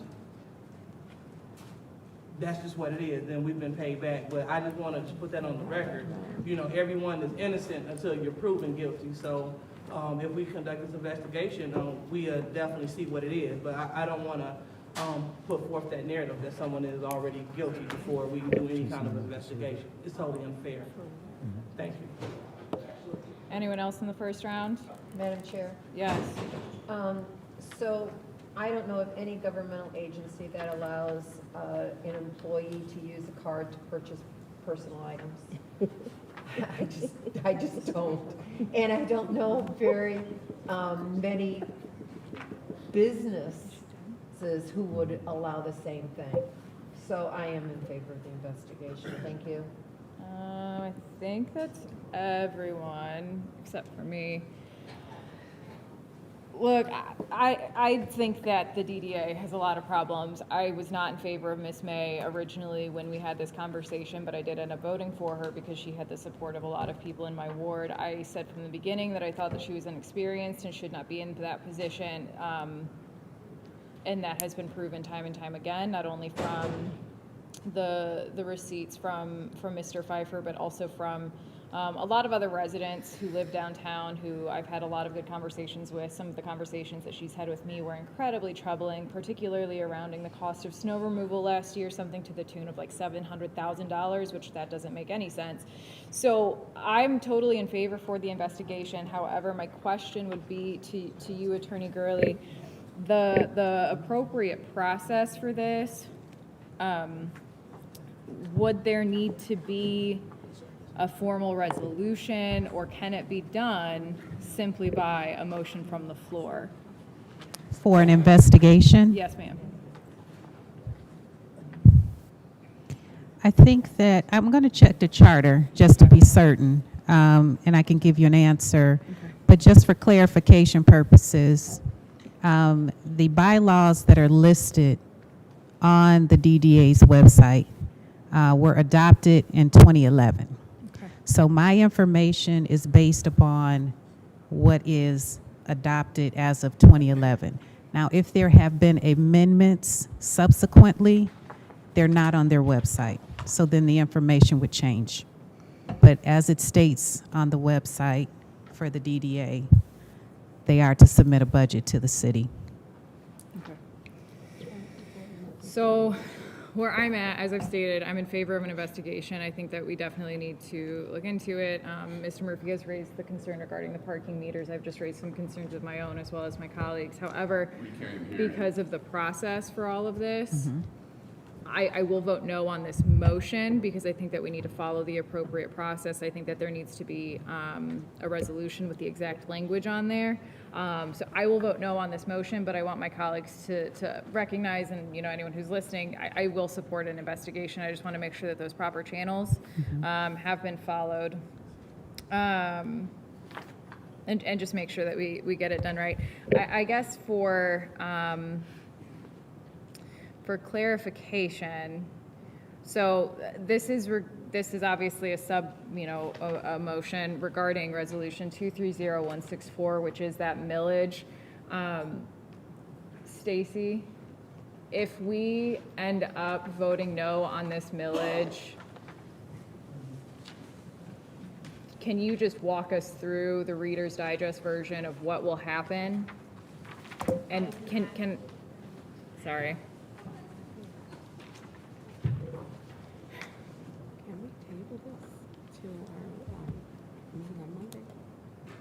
I mean, anyone can make any motion.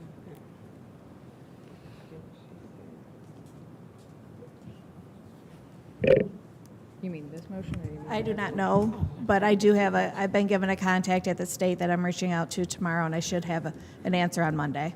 Okay, so with that, I'm going to go ahead and make a motion to postpone this conversation and the passage or denial of Resolution 230164.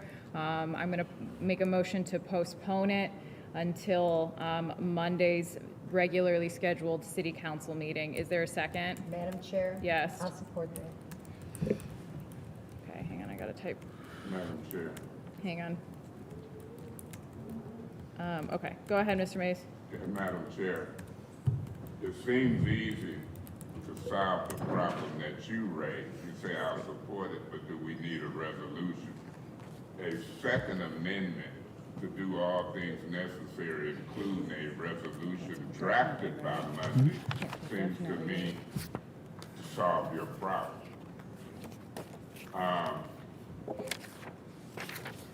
Now, you made a motion to postpone to Monday through you, Madam Chair, to Ms. Gurley, Attorney Gurley.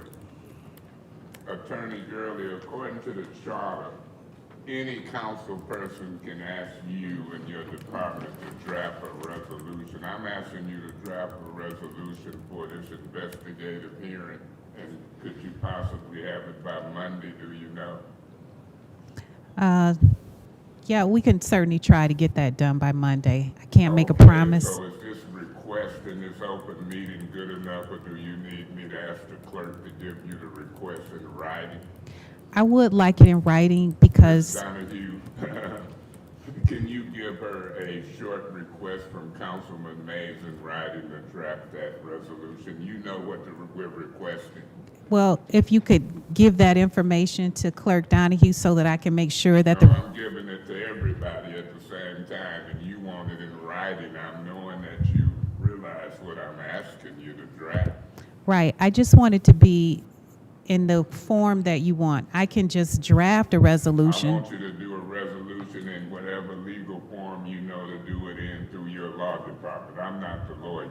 As a matter of fact, thanks to Mr. Murphy and probably others, I've got to straighten out some legal stuff now. I don't want to be the lawyer right now. I want y'all to be it. I'm requesting that the department do a legal resolution for me. Okay. Okay. Beg your pardon, Madam Clerk. I was just saying, if I could suggest a compromise, I could pull, we've done at least two. We've done resolutions. Right, so I could. So between the two of y'all. Okay, do you want me, I can certainly review it. No problem. Hopefully we'll have that by Monday. Yes. And we'll see if that solves Ms. Hergenroder's concern about a resolution. I don't know how I'm gonna vote on this postponement till Monday, because I want to do it a second amendment to have the resolution, if that's what I'm hearing. Seemed like I heard Ms. Priestley supported Mr. Pfeiffer. I want to say this in this 26 seconds. Mr. Pfeiffer, when you got the chairman, Mr. Neely, you got the clerk sit on that board. We deal with meters downtown. The Downtown Development Authority deals with business in the city of Flint. We don't have to just have operational authority. Our job is to do the city of Flint. So I hate to see you in M Live. I'll wait. I think my point is going to be Is there any made. other conversation in the first, clock well, in the ran. round? Is there any other discussion on this motion? I call the question. Madam Chair, Okay. Okay. I call the question. All right, there's a motion to call the question. Is there support? Support. Hearing multiple, I'll go with Dr. Lewis. Roll call, please, on the motion to call the question. It's only been round of three. Then it doesn't matter. I know, we could have just gone straight to the vote. Yeah. Yeah. Yes. Ms. Winfrey Carter? No. Ms. Barnes? No. Ms. Hergenroder? Yes. Mr. Pfeiffer? Yes. Worthing is not in. Mr. Mays? No. Ms. Lewis? Yes. No. So there's 4 yes, 4 no? All right, 4 yes, 4 no, that fails. We are back in conversation. Is there anyone else in discussion? Anyone else in discussion? Final call in discussion.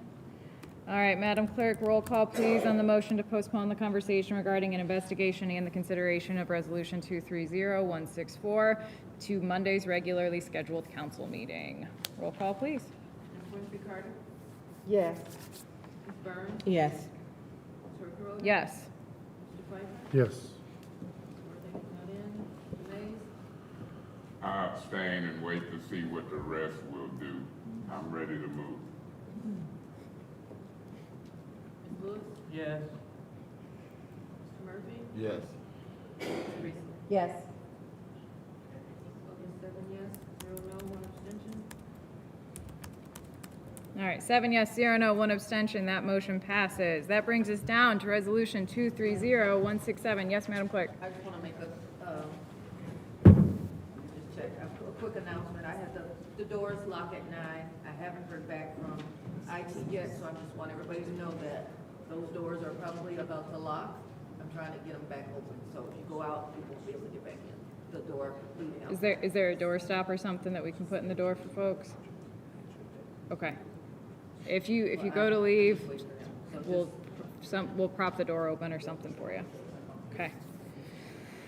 All right, the chair will entertain a motion to approve Resolution 230167. Madam Chair, Yes. so moved. Is there support? Support. It's been moved by Ms. Priestley and supported by Councilwoman Lewis. Is there any Madam Chair. discussion? Yes. Madam Chair. Yes.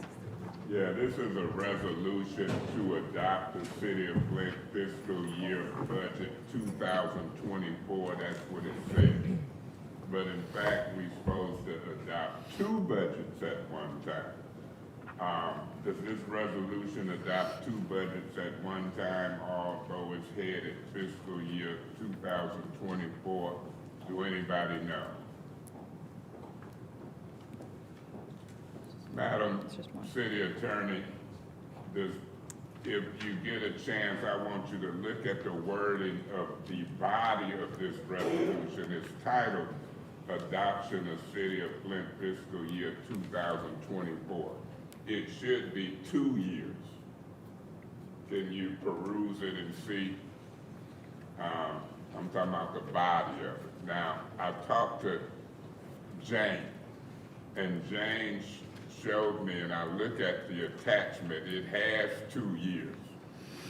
But what concerns me about the 2 years is that the second year is identical to the first year, every line. That's remaining realistic. Yes, is it something you want to say? Please. So it is the 24 proposed budget. It is the 25 forecast. A little different. Right, but is the resolution worded that way? It's not titled that way. You see my point?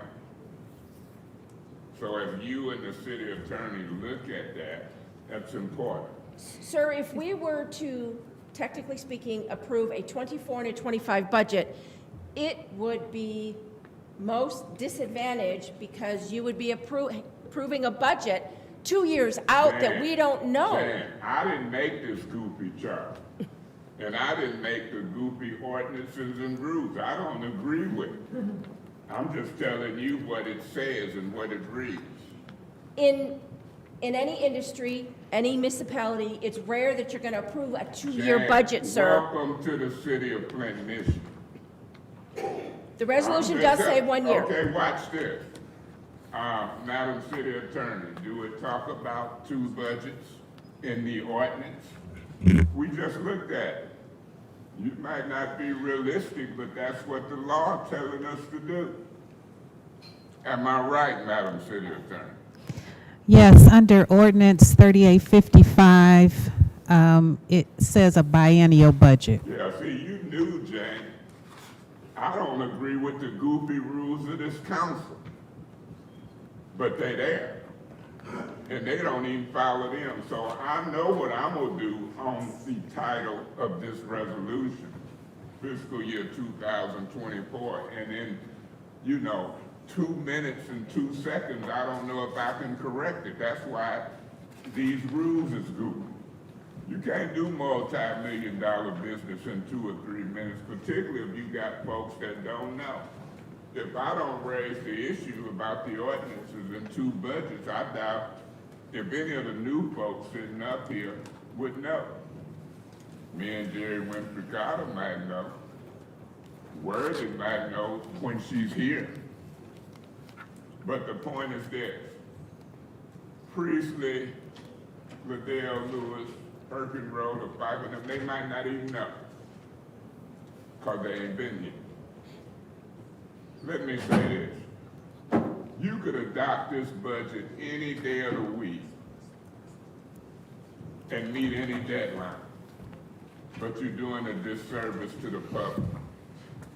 What they've been to vote on don't include ARPA funds, other revenue sources.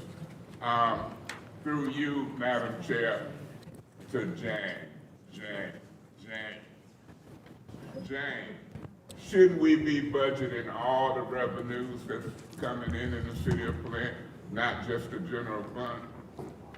We have budgeted all, let me finish, please. No, I just want to know, it's a yes or no question.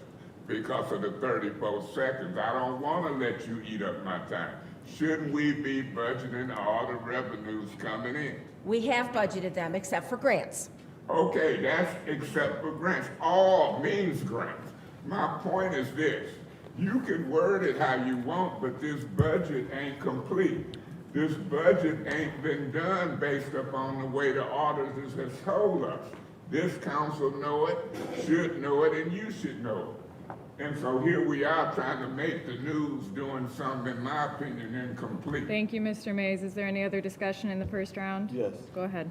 Thank you. I would like to make an amendment to this budget and move $100,000 to the ombudsman department, which was budgeted, I think, $250,000. I would like to add $100,000 budget to the ombudsman. Where's it coming from? It's coming, we're gonna take $20,000 out of the city council budget. We're gonna take $20,000 out of the mayor's budget.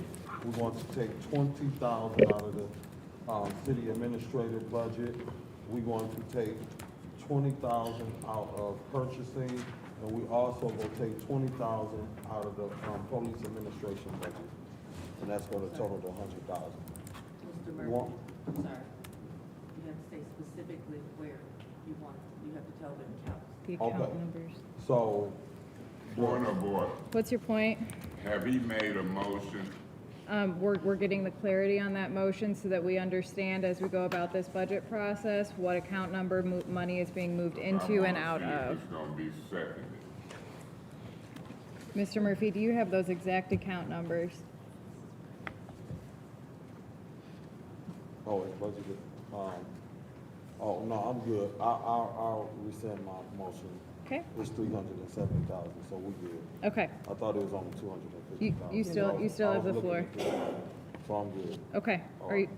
You're yielding your time? Yes. Okay. Is there any other conversation in the first round? Madam Chair. Go ahead. Jane, do we know what the ARPA balance is? What's in ARPA? We're still working on it. We honestly did produce a report, and we're trying to double check, and we think there's some things missing. There was a glitch in our BSNA system. It took BSNA 3 or 4 weeks to fix it. We still think there's something goofy. I respectfully agree. You've asked several times. We're working on it, trying to get you it. And that's important to me because I don't see Police Chief Green in here tonight, which Police Chief Green said he was here the last time, and I did tell him I needed to apologize because I didn't see him when we were in the auditorium across the street, because I take public safety very seriously, but he's not here tonight. So I want to make sure his witness protection program is funded properly, because when he first came to me, we were talking in 2021, he said he needed at least $500,000. That program has only received $300,000 from ARPA and then a $100,000 grant, and it's at $400,000. And we had a homicide witness, or a witness that was murdered. And so I really did want to talk to Chief Green about that, if we needed to move from ARPA over to his budget. Can I just add that his particular budget has several different lines and departments, and he has the ability to move money from one to another, with the exception of, well, even wages, as long as it's wages. Not disagreeing, taking more money from ARPA, but he has money left in his budget, and I just don't know if he realizes he can move stuff. Yep, and here's the other part. We've had a problem with that money being spent over at the county. We've got witnesses who were actually, something's going on with that, but these witnesses are not getting into that program. And the person who was murdered is not the only person. We've got witnesses that have been who emailed majority of the council. So that was something I wanted to make sure was done. And Chief Green is not here today. Also, W.T. Stevens, my laptop died. I apologize. Did we ever find out how much we owe them left? Not yet. Okay, so we don't have to. And I acknowledge your question. Yes, Yeah. you did send an email. I did, and I believe I CC'd you, Mr. Edwards, also, so that we were all on the same accord. The 426, we were 426 million pension liability last year. What is our pension liability this year? We were 26% underfunded. Do we know what our pension liability is this year? I cannot give you that exact answer. The only way I can kind of answer it is, to get to the 60% funded, we do need the 220. We And know we can we've only- applied for 170, and there is talk in the state legislation of trying to get Flint the extra 50. So and you just applied Friday For the 170. For the 170, and we have to wait to be approved for that, correct? Yes, but I'm fairly confident we should be approved, and the money should be paid out in sometime in August. Okay, but we still have not gotten something that says, hey, Flint, this money is yours. Correct. And that's what you're an accountant, and you wait till the money Money's hits not the there ci- till it's in the bank. Absolutely, in the bank. Also, did we get, where are we paying for the 2 deputies? We did not include Emily Doerr's contract in here, our new planning director. The money Well, she's is, planning and economic development. Oh, which one? Can you, because we don't have the contract, so Mr. Edwards, I got a minute and 21, so if you could talk on the way up, I can hear you. She is simply planning and development. She's, as it's structured, She's planning and development the same way that Ms. Wilcox. Okay, so we won't have an economic development director. No, that position. After Samantha Fountain is closed out because of the Kellogg grant? Right, that position is not being filled at this time. How are we going to fund for the 2 deputies? Where's that coming from? it is a combination of grants. It is a combination Okay. from some of the other exempt positions, and the position that was eliminated, the other, I get them mixed And up. how much are they being paid? I can't tell you that exactly. I have Okay. to. Okay, and so we don't know, and then, because they'll have not just that, their salaries, they'll also have a fringe benefit Yes. package too. Yes. Okay. I'm going to yield to my colleagues and let them answer. Wind fund. Anybody know the wind fund? What do we have in wind funds? I don't know. Do you know, Amanda? I don't know. Yes, with respect to the wind fund, I have to get you that. Okay. To give you a current update. I'm out of time. Anyone Thank else in the you. first round? Okay, Mr. Pfeiffer, you have the floor.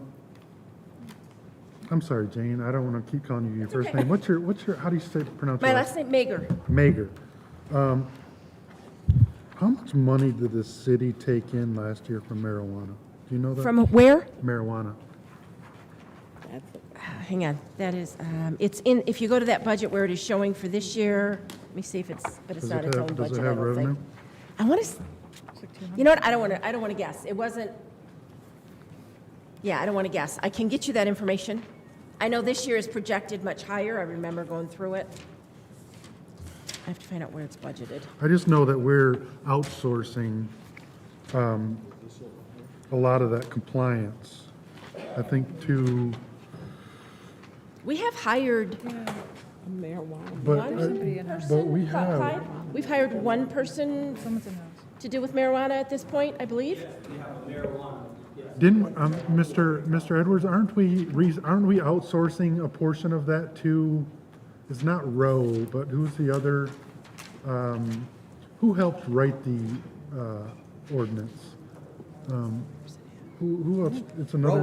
Roe. Is it Roe? Roe was instrumental in providing some zoning support. Are we still outsourcing stuff to them in regards Are to they this?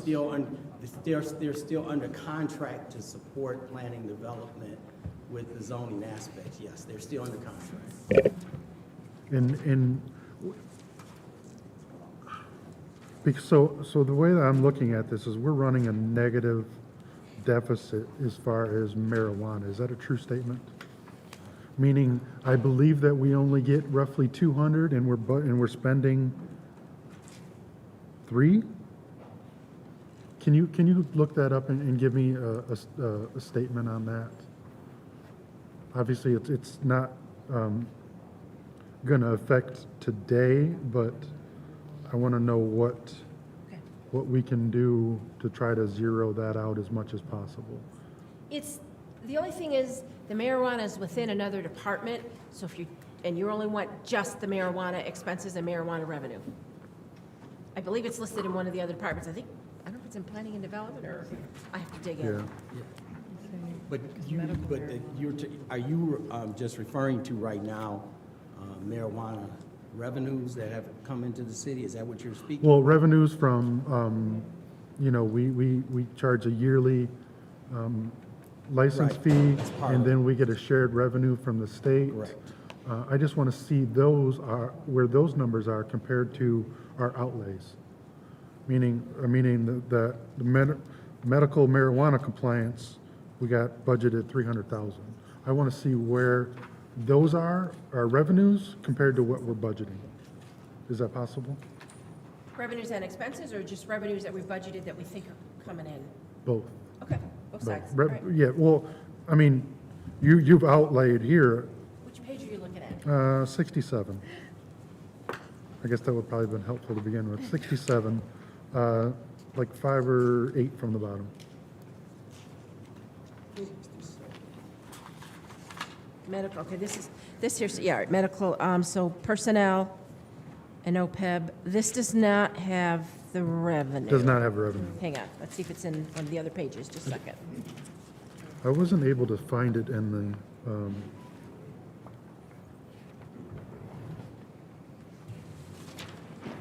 I don't see where we separate that, and I just Yeah. want to make sure.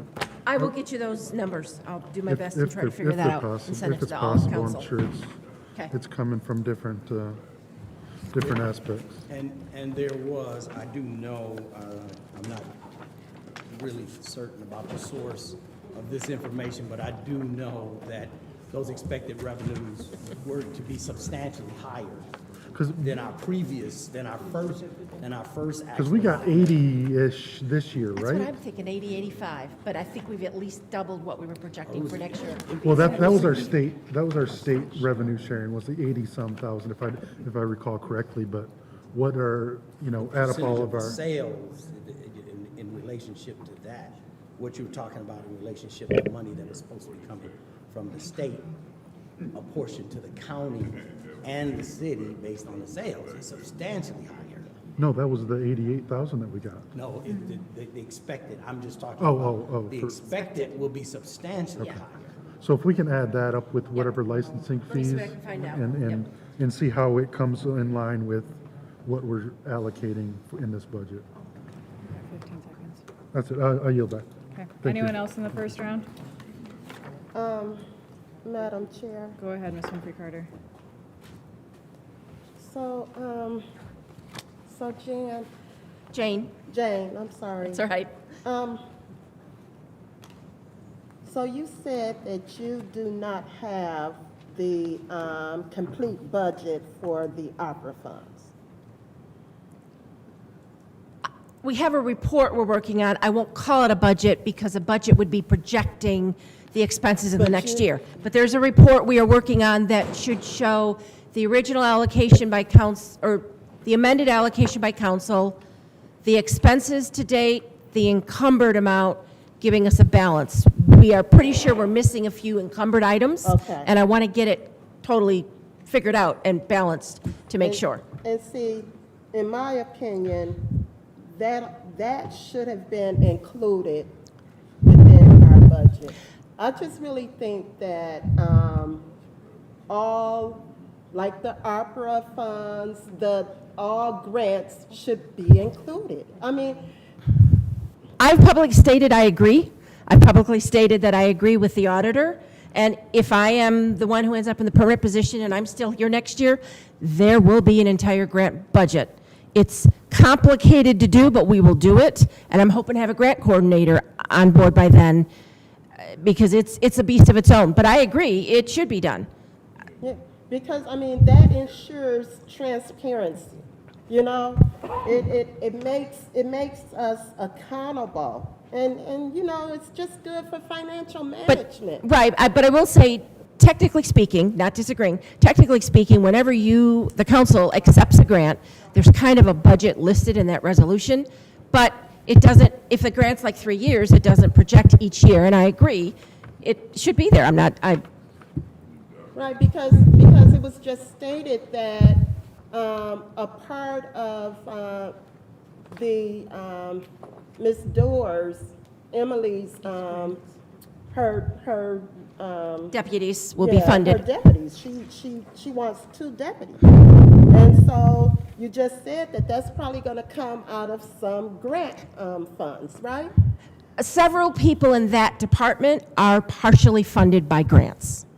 Yes, so that should be included. I mean, we needed to see that as far as. I will say that up until just a few months ago, it was a general consensus that grants were not required to be part of a budget, but the general consensus, I believe, has changed and that we should be doing it. But again, by the time that came about, there was just no way with the limited resources I have that I could produce you a budget. And again, I inherited this process. I mean, by the time I came acting, we were already we're just about to start budget hearings. So again, I publicly state, I agree, there should be budgets for grants. Yeah, it just really shows a comprehensive financial picture, you know, of the city. I'm a little disappointed. I'm disappointed with the entire process, our entire budget process. You know, I was able to make just a couple of the budget hearings, but even with that, there was not enough time allotted for departments to you know, well, the departments were able to speak, but even with the council members, we didn't have enough time. It just was not enough time. The process should have allowed, I would say, a couple of hours per department to discuss the needs of the department. You know, and I guess my whole thing is when we don't have enough time, when we can't have dialogue, we're just neglecting the community. And so I'm just disappointed with this whole budget process. I'm done. Anyone else in the first round? In the first round? In the first round? In the second round? Madam Chair. Mr. Pfeiffer. Jane, before you leave, do you know when we are going to get the resolution drawing from the ARPA for lost revenue? I don't know that there is exactly one in play. Yes, in the original allocation, there is I believe there's a line. So I can't answer that. Under the rules of ARPA, yes, you can draw your total lost revenue. 'Cause I believe that through you to the finance chair, did we have a lost revenue allocation in the council passed budget? Let me pull it up, I just had it open. And it may not be called lost revenue, it might be the contingent amount, I don't remember. What we did is we had revenue replacement category. Yeah. And we did move over, there's like $20 million in there, that remaining, with $13,000 that is unallocated to anything in particular. Speed humps are in there, sidewalk repair, city public health office. Is there excavator, dump truck, skid steer? I mean, just the various different things. So we didn't allocate specifically for lost revenue? Not particularly, no, just revenue replacement is what we've got it, not necessarily for lost revenue. Okay. The mayor's budget proposed lost revenue, right? I don't, Or wasn't there original talk maybe? I have the mayor's budget actually open. His budget right now does not have lost revenue calculated in it. No, the ARPA budget that he submitted, or the ARPA proposal that he submitted, I thought it had like 8 million for lost revenue. I have that open, let me look for lost, let me look for the word lost, okay? Lost or, I think it was lost. It was under, there's definitely revenue replacement, but lost. Yeah, I'm I think not it's sure revenue that replacement. There is anything under there. Are you thinking Just give gap me a minute. financing? No, No, there's only, it just says, oh, this allocation of 13.5 million replaces lost revenue. Okay, maybe to that's it. enable Flint to, without reducing reserves. Okay, maybe that was it. It was 13. I thought it was 8 million. And it's on page 28. But we didn't transfer that allocation over to our budget? No. Okay. Okay. Then It's I guess still that sitting answers there. my question. Thank you. Madam I Chair, yield. Are you done? Okay. Yes, Mr. Mays. yeah. I want the public in this council to realize this is the closest during this 3-month process that you've seen any kind of working session to try to get facts and figures together to do any attempts of amendments in the budget process. In 10 years on this council, I've never seen a clock hinder the process. This is unprecedented.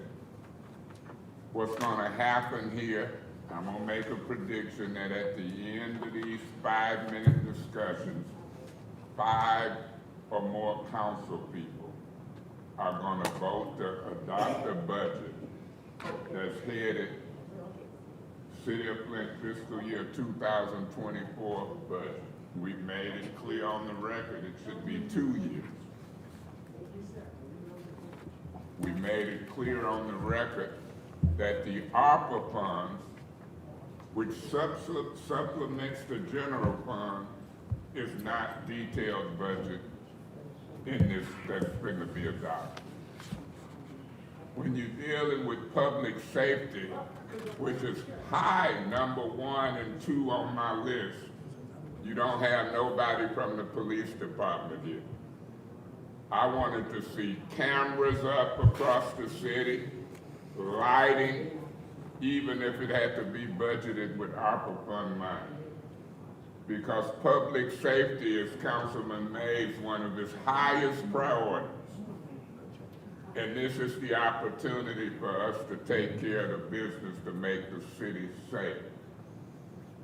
This council refused and did not have working session meetings with department heads. This is the closest it's been, and this has been perfunctory.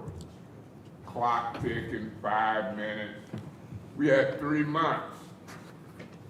The ARPA funds should have been budgeted. We shouldn't have to whine and ask the administration when you're gonna bring us ARPA funds. We've got that same subpoena power. It's our responsibility to budget them funds. Watch me get it right.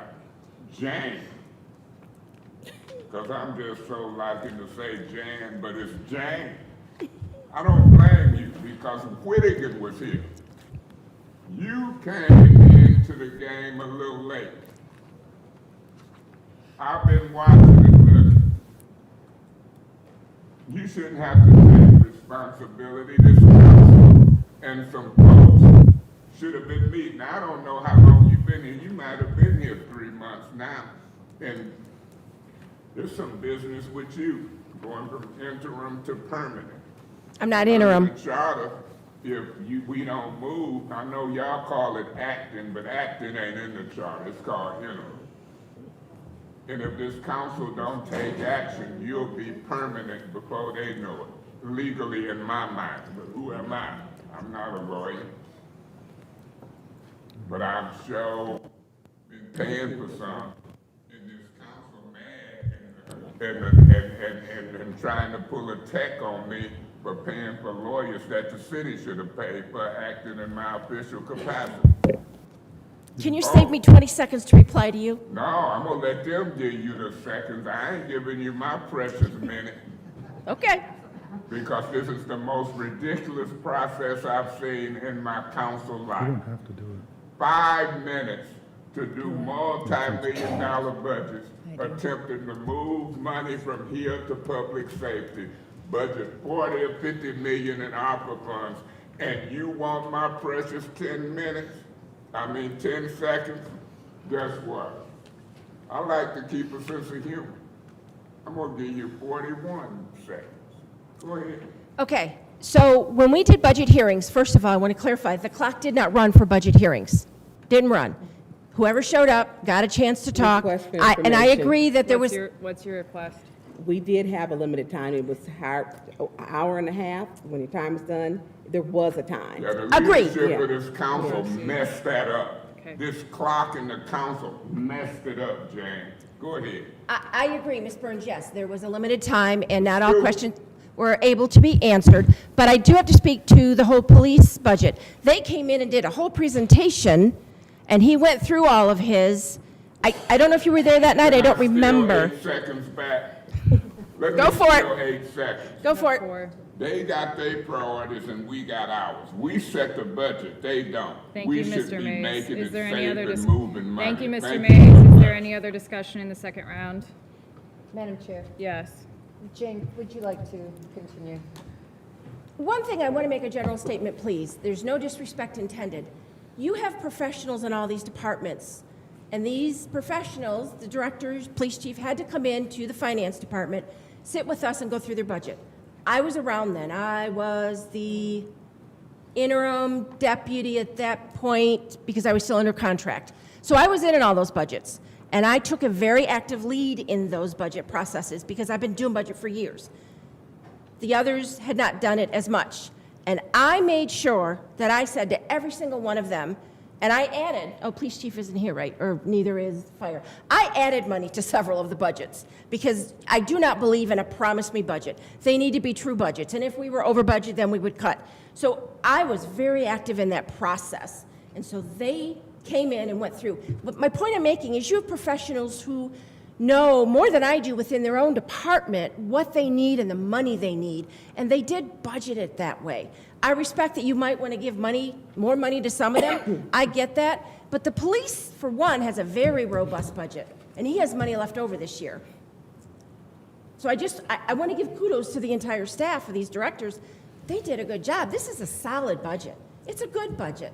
Not perfect. No budget's perfect. A budget is a best guess, and we do our best to figure out revenue, to figure out expenses. So, and I'm not disagreeing if you felt you didn't have enough time to ask questions. I know, Ms. Burns, you were there, I think almost all of them, and you got a fair amount of time to talk, and we offered to send us questions. I know I did on some. Maybe I didn't on all of them. I did request information. I did not get a fair amount of time. Okay, I'm And not that's why I saying that, emailed but you. next year maybe we can do it different, but I'm also going to defend the staff in, we're coming after hours, giving our time to try to answer questions, and they do try to come and answer. I just want to kudos to the staff. I think they've done an awesome job trying to get these budgets as best they could and presented before you. And I think I've been transparent. I do my best to answer any question. I do my best to go back and get the information requested and send it out to you guys. And for the record, I'm not interim. I've already been in this position 9 weeks. And even if I was called interim, it was explained to me it does not automatically after 90 days.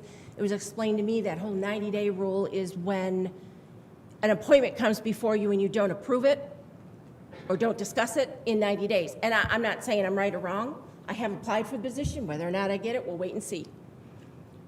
Thank you, Jane. Thank you, ma'am. Anyone else in the second round? Yes, Go ahead. thank you. So, in your opinion, is this a balanced budget?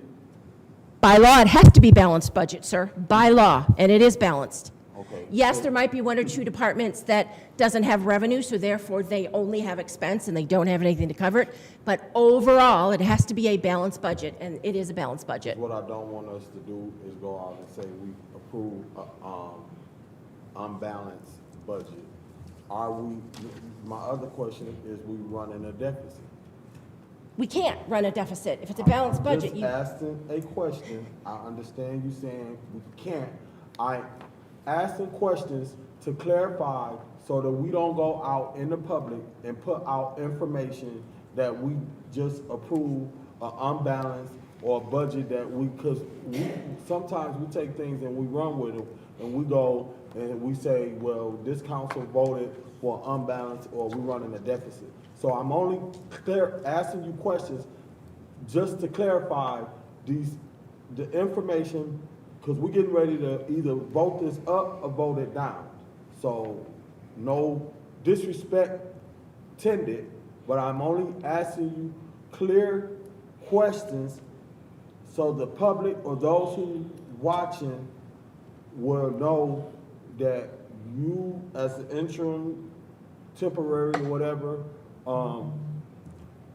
you stated on the record that the balance is budget. I mean, it's a balanced budget and we're not running a deficit. Is we facing an emergency takeover? no, Thank you. we are not running a deficit. I just want to clarify that right there. And then my last piece, as a former charter commission, who helped work the charter, we did put in there for a 90-day thing. So whatever interpretation the HR or the mayor or whoever is running with you or the games that they playing or trying to play, I don't know what it is, but if you let somebody be in a position more than 90 days, then they automatically going into that, and that should not be how we conduct business.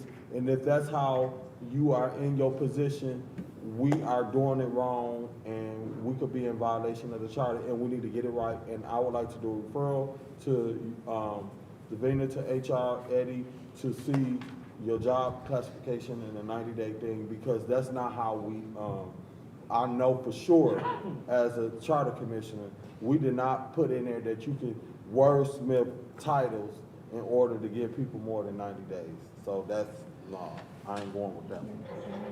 All right, that's it for me. Anyone else in the second round? Yes, Madam Chair. Go ahead. And Jan, thank you. Jane. Jane, thank you for the job that you've done. I mean, you just walked into this position, okay? And I know you didn't do this whole budget. I know that. But I just want to say, I want to just put something out there, point something out. In addition to the budget hearings, we as a council should have had working sessions. We should have. This shouldn't have been our working session right here. We should have had working sessions. We should have been able to make amendments to the budget, talk about the needs of the community, and all of that. You know, and then I'm just really disappointed that, you know, I believe that all revenue sources should be included in our budget. You know, the grants, the ARPA, all of it. So with that, I'm just really disappointed. I'm kind of in my feelings right now. So I'll have to see what I'm going to do as far as approving this budget. So that's all I need to say. Anyone else in the second round? Madam Chair. Go ahead. Thank you. Attorney Gurley, if you could give us, I know you may take some time to look it up, Can we, to help answer Councilman Murphy's question about keeping Jane in a position as acting deputy chief, as CFO, can we do that? That may be a legal question if we're in violation of the charter. If you can check that. You don't have to, you can look it up, because our time is running. And we did not have enough time for this budget. And I disagree with you, Jane, because we didn't even get to your finance. There were like 3 or 4. No, we did. Sorry. Nope, not that second time. That first original one, we did not get to it. We had a hearing for it, though. Let me finish, please. We did not. The day that I was there, and not one time did our finance chair. Point of information. What's your point?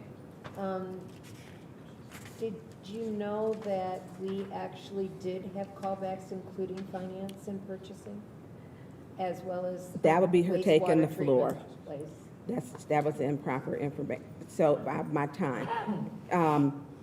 We did not that day. You did not allot enough time when we were over at the Dome. Not one time did the finance chair call or say, hey, what days are good for you? Not one time through all the budget hearings. I never got that call, not one time. So the day that you were there, we ran out of time. I think we missed like 3 or 4 departments that That is day. correct for the 15th. Yes, we did. We ran out of So time. it was rescheduled on the 18th. That's correct, and I wasn't Okay, available. I okay. wasn't asked if I was available. So, and that's some, but I'm gonna get to this budget. So when we talk about transparency, there are some questions, and because I didn't have time, I did email you, and I've been in constant email. I want to know the WIN fund, number 1. Number 2, I still want to know how many service lines we need to have replaced. Number 3, W.T. Stevens, how much do we still owe them? Number 4, the $426 million, what is our pension liability? Number 5, what is the ARPA fund balance? I still don't have. Number 6, when you state the witness protection program, you put money into it and you feel the chief had enough, it's not enough. No, I don't feel he had enough. I'm Okay, just, you put more in it, and I understand. That's why I want the chief here tonight, because we have a dead witness, and that's a problem for me. Number 7, planning and economic development. We do not have her contract. You're saying some of the deputies may come out of a grant. It should be in a packet. It should have been there before we approved it. Nobody on council saw her contract, and she is a perfectly lovely person. But it's not if we like you or not. It's the business. The business wasn't done. We don't know where we're paying for those deputies. Number 8, this is supposed to be a 2-year budget. The top of this budget says, what's the 1-year budget? Let me finish, because my time is ticking. I feel, but not all budget, and the auditors have been consistent, that we should budget for all budgets, all revenue streams. We have not done that. Not at all. The marijuana thing that Councilman Pfeiffer asked, it's funny because someone else called and asked me about doing marijuana in his ward. I said, you might want to think about that one, because he got one on Colchester that still hasn't opened. We don't make money on it. We do have a new marijuana manager. We keep putting out salaries. We raised the mayor's his budget, I believe. We're spending money, and we're not looking and saying, where's all the money coming in at? Our revenue loss for ARPA, we don't have that yet. So when we look at all of that, that is a total of 11 issues that I have had to email back and forth that I don't have answers for. And this is budget time, and we didn't have a working session. And that, to me, is a problem, because it doesn't create transparency. And when we're asking, I still want to know, how are we funding economic development? And then we're told, she's planning and development. I want to know what happened to where's the money from the Kellogg grant? How did that spend down? What did we spend it on? And I need to send you an email about that, but my laptop died. And you did inherit this. You did inherit this. But that's part of the job. And I still don't have answers. And I have a problem. I should not be asking for answers the day that they're asking me to vote to approve this budget. I should not. Not just that. We have people sending out ARPA qualifications to residents. Why are we sending out ARPA, saying if you apply? They shouldn't be doing that. We haven't gotten them. And I'm asking my colleagues, have you guys seen this? A guideline, if you qualify. No. And so when that to me is a problem, because we... Can you stop that for a minute? You don't stop the clock. What's your request? Who's sending out ARPA qualifications? I got it from the second ward. A resident from the second ward stated that Councilwoman Lewis sent that out. My time is now gone. Oh, it's almost, but I get what you with this, but we needed some answers. And I still haven't got my emails. Is there any other conversation in the second round? Second round? Madam Chair. Yes. Thank you. So, we give updates on ARPA, whether colleagues listen to them or not, that's something else. But, the Department of Treasury qualifications, you Request can for find them. information. What's your request? So you gave this council some updates on ARPA qualifications that you're sending out, is that what you're saying? I'm saying what you heard. So, what we have here, if you have any questions about the qualification criteria for ARPA, you will find those things on the city website. Lottie Ferguson has come before us to give explanations. I even gave explanations when we were talking. Whether my colleagues listen or not, that's something else. But I said what I said as a part of the ad hoc committee. I would like to encourage the individuals that are not satisfied with this process, because yes, things could have been done better. But what I know is 6 of us been on this council for 1 year and a half. Someone's been here for almost 10 years. Hey, that's me. And other people's been here 4+. And so with that being said, as we celebrate that, we need to go ahead and walk and step into leadership. So what are your suggestions? Request for information. What's your request? I would suggest that you give those qualifications to the council in writing. Is that a fair request? Proceed. Thank you. And so the qualifications, so what should we do in terms of the next budget hearing? Because Ms. Burns was the finance chair in the beginning, and we didn't have working meetings then. So I'm not gonna come down on Judy because we didn't have them now, because again, this is, we've been in this position for 1.5 years. So we looked up to our senior council people and we asked them, what are your suggestions? Request for information. Hearing multiple, Mr. Mays. Do you really look up to me, or do you try to get me throughout every meeting you can? That's improper. Ms. Burns? Request for information. Does the speaker understand we didn't have time limits of 1.5 hours? People were able to speak freely when Mrs. Burns was the finance chair. Proceed, Dr. Lewis. Thank you. So again, if, just as Mr. May stated, we never had working sessions, how about the leadership on this council that are complaining about the process? We can all complain, but let's go ahead and be solutions oriented. Request for information. What's your request? The leadership is Herkin, Rhoda, Priestley, and you, correct? That's an improper point. Proceed. I will definitely proceed, but I will not proceed without stating that Rule 26.4 has been broken a multiple number of times, and he has not been warned. But moving forward, we need to have our senior leadership step up. So if something is wrong, put it in writing so we can have a complete process. Let's get together and put together a complete process. I encourage us to do so. And so instead of, okay, it's called recall. See, this is what happens when we try to work with one another. So if we're doing something wrong, help us out. And Madam Chair, he's speaking while I'm speaking, and it's horrible. And he's out of order speaking from the audience. It's just terrible. But here we go. So, well, if we can't get our leadership to be in order, why would we expect our leadership to help us take the lead on getting the budget done? I'll go ahead and just I excuse the rest of my time because this is getting us nowhere. Let's go ahead with the vote. Anyone else in the second round? Anyone else? On the motion to approve Resolution 230167, roll call, please, Madam Clerk. Ms. Burns.